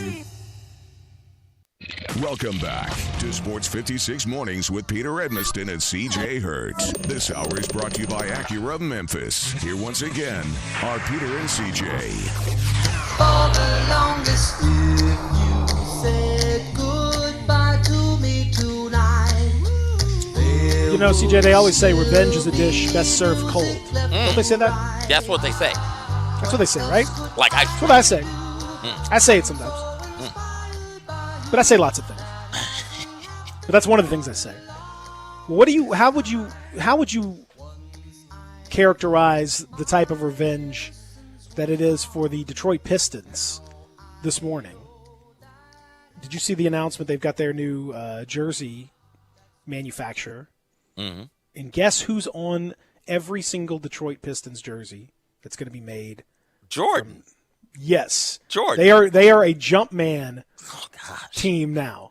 So every single Detroit Pistons jersey that goes out there for the next several years is going to have a little picture of Michael Jordan. He literally owns the Pistons right now. He literally owns their jerseys. Mm. Oh, gosh, I bet it. That is some serious revenge. You know, revenge. Can't wait to get that story, man. They snubbed me. They kept me out of the NBA Finals. You know what I'm saying? And that just motivated me. That just drove me to the point to where drove me to the point of making billions of dollars so that I could one day own them, so that I could one day be on their jersey, just to remind them about all the great things I accomplished. There's no question that he demanded that it be part of the Jumpman. He's like, yes. He's like, Nike's like, hey, let's do it. No. Make them Jumpman. No, they're going to be Jumpman. Jumpman. They're going to be Jumpman. They're going to be Jumpman, baby. Yeah, we got so every. I mean, that is. I don't remember a level of revenge quite like that. I mean, that's some good stuff right there. I'm thinking Pistons fans can't be real excited about that. What age Piston fans? Piston fans who don't remember the 80s are completely fine with it. Now, I mean, listen, there's going to be Jumpman. Every team's got, I think the City Edition or whatever has got, or Statement Edition or something like that has got Jumpman logo on it. But I think Jordan's on, the fact that he's on the Pistons one is just beautiful. Oh, it's gorgeous. Are they going to cover it up like he covered up the Reebok logo? Kind of like do one of these. I mean, it's Jumpman. Got to be. Listen, man, that's some good stuff right there. That's good. I aspire to be that level of churlish and petty when I get his age, to where just the things I hate just have to rock my face on their uniform. Just like Ohio State's taking the field. Look at that. C.J. Hurts' face is on their uniform. Like, oh my gosh. Oh, Alabama A&M is on the field. They're rocking those new CJs. Just have the CJs on their feet. Oh, Alabama State. Look at that giant CJ on their helmet. Yes. Give it to me. Just be like, please. That's it. Right there. Father Ryan's got new uniforms. They got CJs on it. You damn right they do. You damn right Father Ryan has it. That's exactly. Hey, there's no reason not to be extremely petty. At all. That's the way it's supposed to be. That's just life. That's beautiful right there. That's pettiness, baby. Let's get it.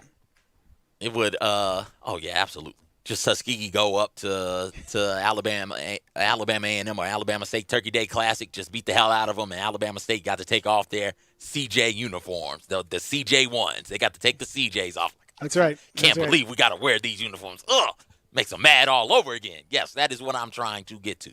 That's how I'm trying to do things, just like that. Replacing that star on the Dallas Cowboys with me, just Peter Edmiston Field. The Edmiston Field. The Edmiston ones. Peter Force ones. It's I aspire to that level of petty, and that's the way that that's the way, frankly, that it should be out there. Now, you could be like, magnanimous and all that, but that's not any fun. No. What's the point of being greatest of all time if you have to be humble as well? Like, it's cool, it's fun, but it's so much more fun to just be petty and just a lie. Just a lie about your motivation. Just, oh my gosh, And one thing that we've learned is that there's nobody more petty than Michael Jordan. Mm-hmm. Especially in a position of wealth and power and, influence and all that stuff. No reason to be petty. Doesn't matter. The grievances will never stop. Bill Laimbeer fouled me real hard in 1986, and I just knew right then I was going to put my face on their uniform. I was just going to be the billionaire. Logo. I was going to be a billionaire. I used that to catapult me to my billionaire status. Every day I looked at the picture of Bill Laimbeer fouling me and said, you know what? That's it right there. That's my motivation to go out there and make billions of dollars. Not the fact that I can set myself up to be incredibly wealthy and take care of my family for generations. Not because I had a certain lifestyle I was accustomed to living. No. None of those things motivated me the way that hard foul that Bill Laimbeer gave me in 1986 did. So, damn it, that's what drove me to be a billionaire. One time Rick Smits walked by me in the hall.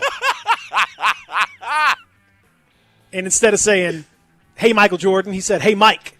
And I knew then that I was mad. He didn't address me by my proper name. The audacity of this man to wave and say, "Hey, Mike," So I to knew me, right. Michael Jordan. So I knew right then that I would quickly put a Jumpman logo on the Pacers jerseys.